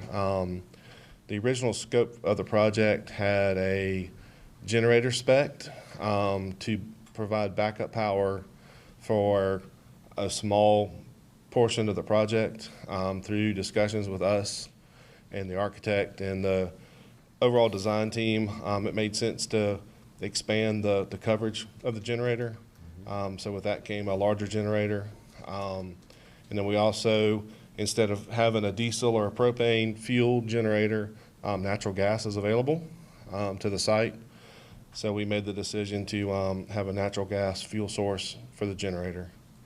So all those things encompass the change order. Very good. What was the original? There was a deduct for the original generator. It's quite a bit more, but it's, So it's two, gonna cover a lot 214. more, too. Yeah. This will get the whole campus? Not the whole campus. This will be the coolers in the cafeteria for disaster relief, and then facility maintenance is the next building adjacent to the cafeteria. So they'll have power as well. Very good. So we lose power during the election, we're good. Well, it'll be configured to have a portable generator available Okay. to power up elections, because we didn't. And elections, keep in mind, has Have their their own, what do you call them, battery Battery power- backups. Battery Gotcha. backups? I mean, we had it priced out originally to have a permanent generator for elections, but that was a lot bigger change order than what you're considering right now, so we backed that out. You only need it a couple times a year. So Right. How many And that was our, What- right. How many kilo are we going with? I honestly don't know the spec, but it's a I'm glad big to hear one. it's natural gas. We have so many problems with diesel generators, building up in the tanks. They're just not clean. Yeah, they're just a Clean- lot of algae clean builds up in them in this area. With the- Gas is the Yeah, way- so that's good, that natural gas is available there. I think it went from 100 kilowatt to 175 Okay, kilowatt generator. 175. Gotcha. 10-4. $150,000 ad, Yeah, they're not just cheap. in the equipment. They're not cheap. Very good. Any further questions? If not, entertain a motion. I'll vote to approve this as read. Second. We have a motion, we have a second. All in favor? Unopposed, motion carries. Thank you, Thank you. Trey. Item 13, consideration to approve the award of contract to McWright LLC for the Effingham County Animal Shelter renovation construction project under ITB number 25-ITB-110. Good evening, Danielle Carver, Procurement and Contracts Manager. This item is for the award recommendation for the renovation and expansion of the Effingham County Animal Shelter. This was a sealed bid through OpenGov, and staff is recommending award to McWright LLC based on the bid review. The project duration is 365 calendar days once notice to proceed is given, so staff recommends alternative 1. All right. When would notice to proceed be given? Have y'all seen the, soon as the possible. plans for that? Pretty neat what Yeah, they're it's a doing. good looking place. And, you know, the good thing about it is the way that they're building, it's not going to displace us for too long. So they're going to be building the additional kennels first, then move the dogs over there, then go back into the original building, and then we have some extra space in Public Works in that new building that we built that will temporarily locate the offices for animal shelter. So it doesn't require any sort of disruption in operation or relocation from a different campus. It'll just be right across the parking lot. Very good. It's been a long time coming. Yeah, I remember Scott Johnson, County Administrator for Columbia County, told me several years ago that when they did a renovation on their animal shelter, that it greatly improved the traffic of citizens coming in, and the adoption process is sped up, and it was well worth the money. And I'll say the other thing is that's part of this is we did a master plan for the Public Works campus, and this includes the first phase of that master plan. So really the front, repaving, organizing the parking lot to make it more customer friendly. Great. Okay. Yes, the drawings look great. Very good. No further questions. I'll entertain a motion. Make a motion to approve as presented. Second. I have a motion and a second. All in favor? Aye. One opposed, motion carries. Moving to item 15. Consideration to approve an architectural and engineering services agreement with Goodwin Mills Kaywood LLC for the Effingham County Health Department building. Yes, sir. This item is for approval of the GMC's design service proposal for the Effingham County Health Department building. The county is planning improvements at the health department site and wants to move forward with the design of a new 2-story building consistent with the Phase 1 master plan. GMC will complete the design plans, assist with permitting and the bid process, and provide design support during construction. So staff recommends alternative 1. Very good. Is this going to be on the same site, Tim, or? Excuse me? Have we decided a site for the health? Yeah. So it's going to be, what we're going to try and do is build this right next door to the current public health building. And then once the building's complete, move them into it and then tear down the old building, which DPH did a review on to determine that it's not worth expanding. Right. It's got a lot of issues. And to tear that down and convert it into additional parking. And so this is a project that will probably be on the SPLOST list. Right. But DPH does have some fund balance to assist in the design, and we will be entering into IGA with them on that. Great. That'll make the Board of Health happy to hear when I get to the next meeting. Okay. With that, I will entertain a motion if no more questions. I'll make a motion to approve alternative 1. Second. A motion and a second. All in favor? None opposed. Motion carries. Item 16, consideration to approve a utility relocation agreement with Georgia Power for the Hodgeville and Goshen Road roundabout project.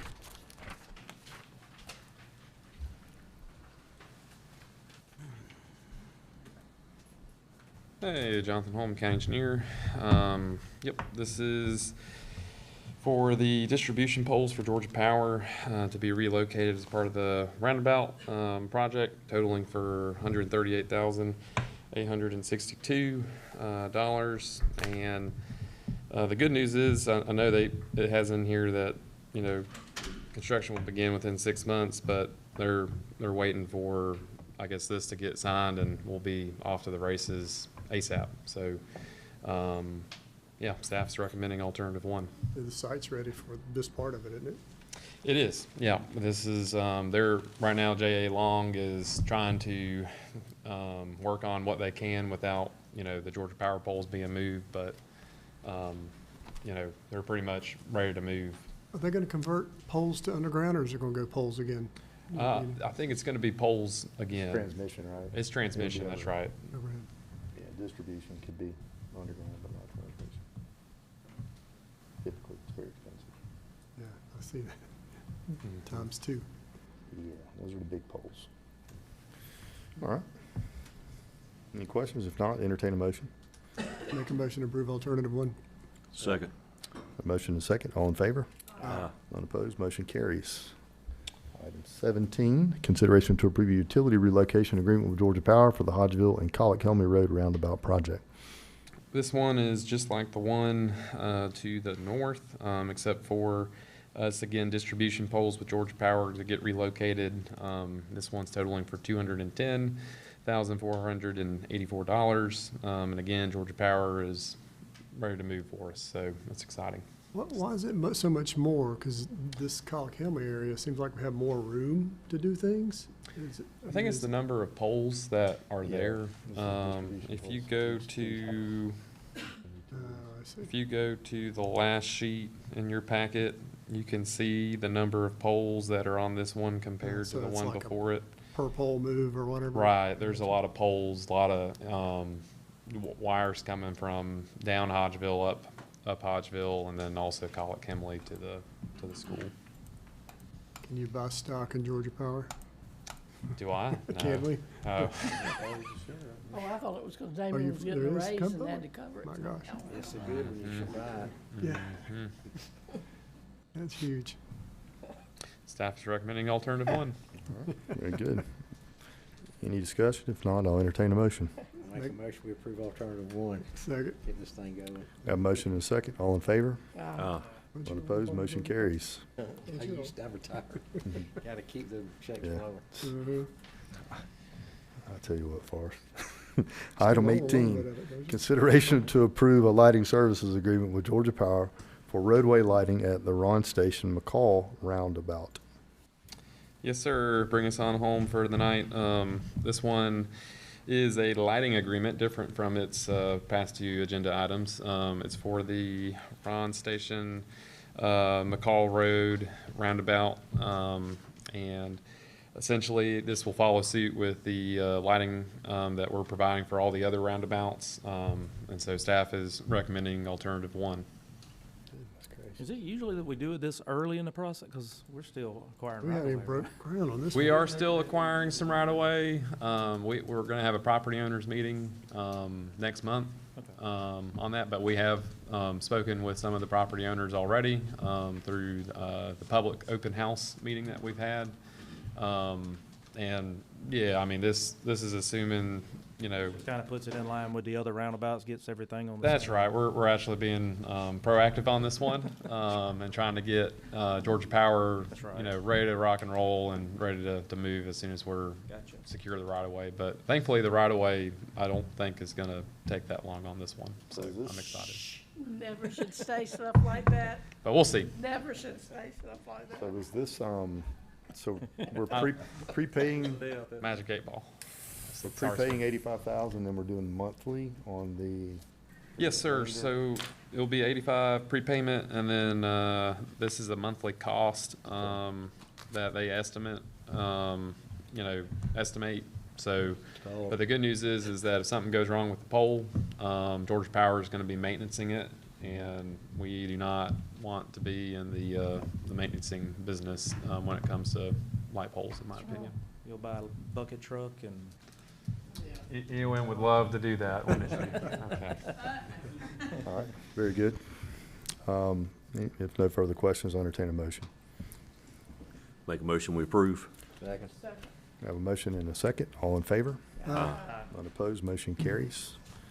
Moving into item 13, reports from commissioners, and administrative staff. Tim, let's start with you. Yeah, we heard from most of you, but just a reminder, we're locking down March 19th for that, our Unity meeting. with our 3 city partners and the Board of Education. Hopefully, hopefully you're available for it. I'll try and work with the 3 so that each can kind of participate a little bit on an update on what each entity is doing and how it affects the other. So, well, I say I'm going to do that, but really Marie's going to do it. But it will get done for certain. So just a reminder. Very good. Madam Clerk, anything from you? Yes, sir. Just a few conference reminders to Sheena. You give this to him. So Sheena's handing out a questionnaire.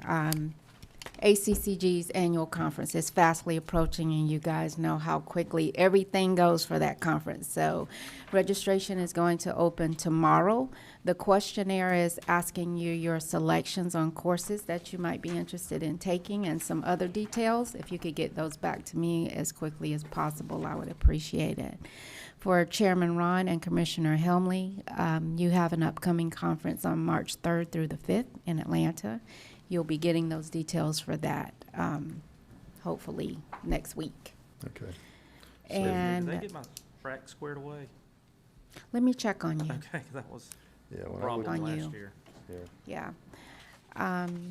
What's the last thing? Oh, EOM's monthly report for January was emailed over to you guys earlier today, so view that at your leisure. And that's all I have, sir. Thank you, ma'am. When would you like these back to you? As soon as possible? As soon as possible. Okay. All right. Very good. Okay.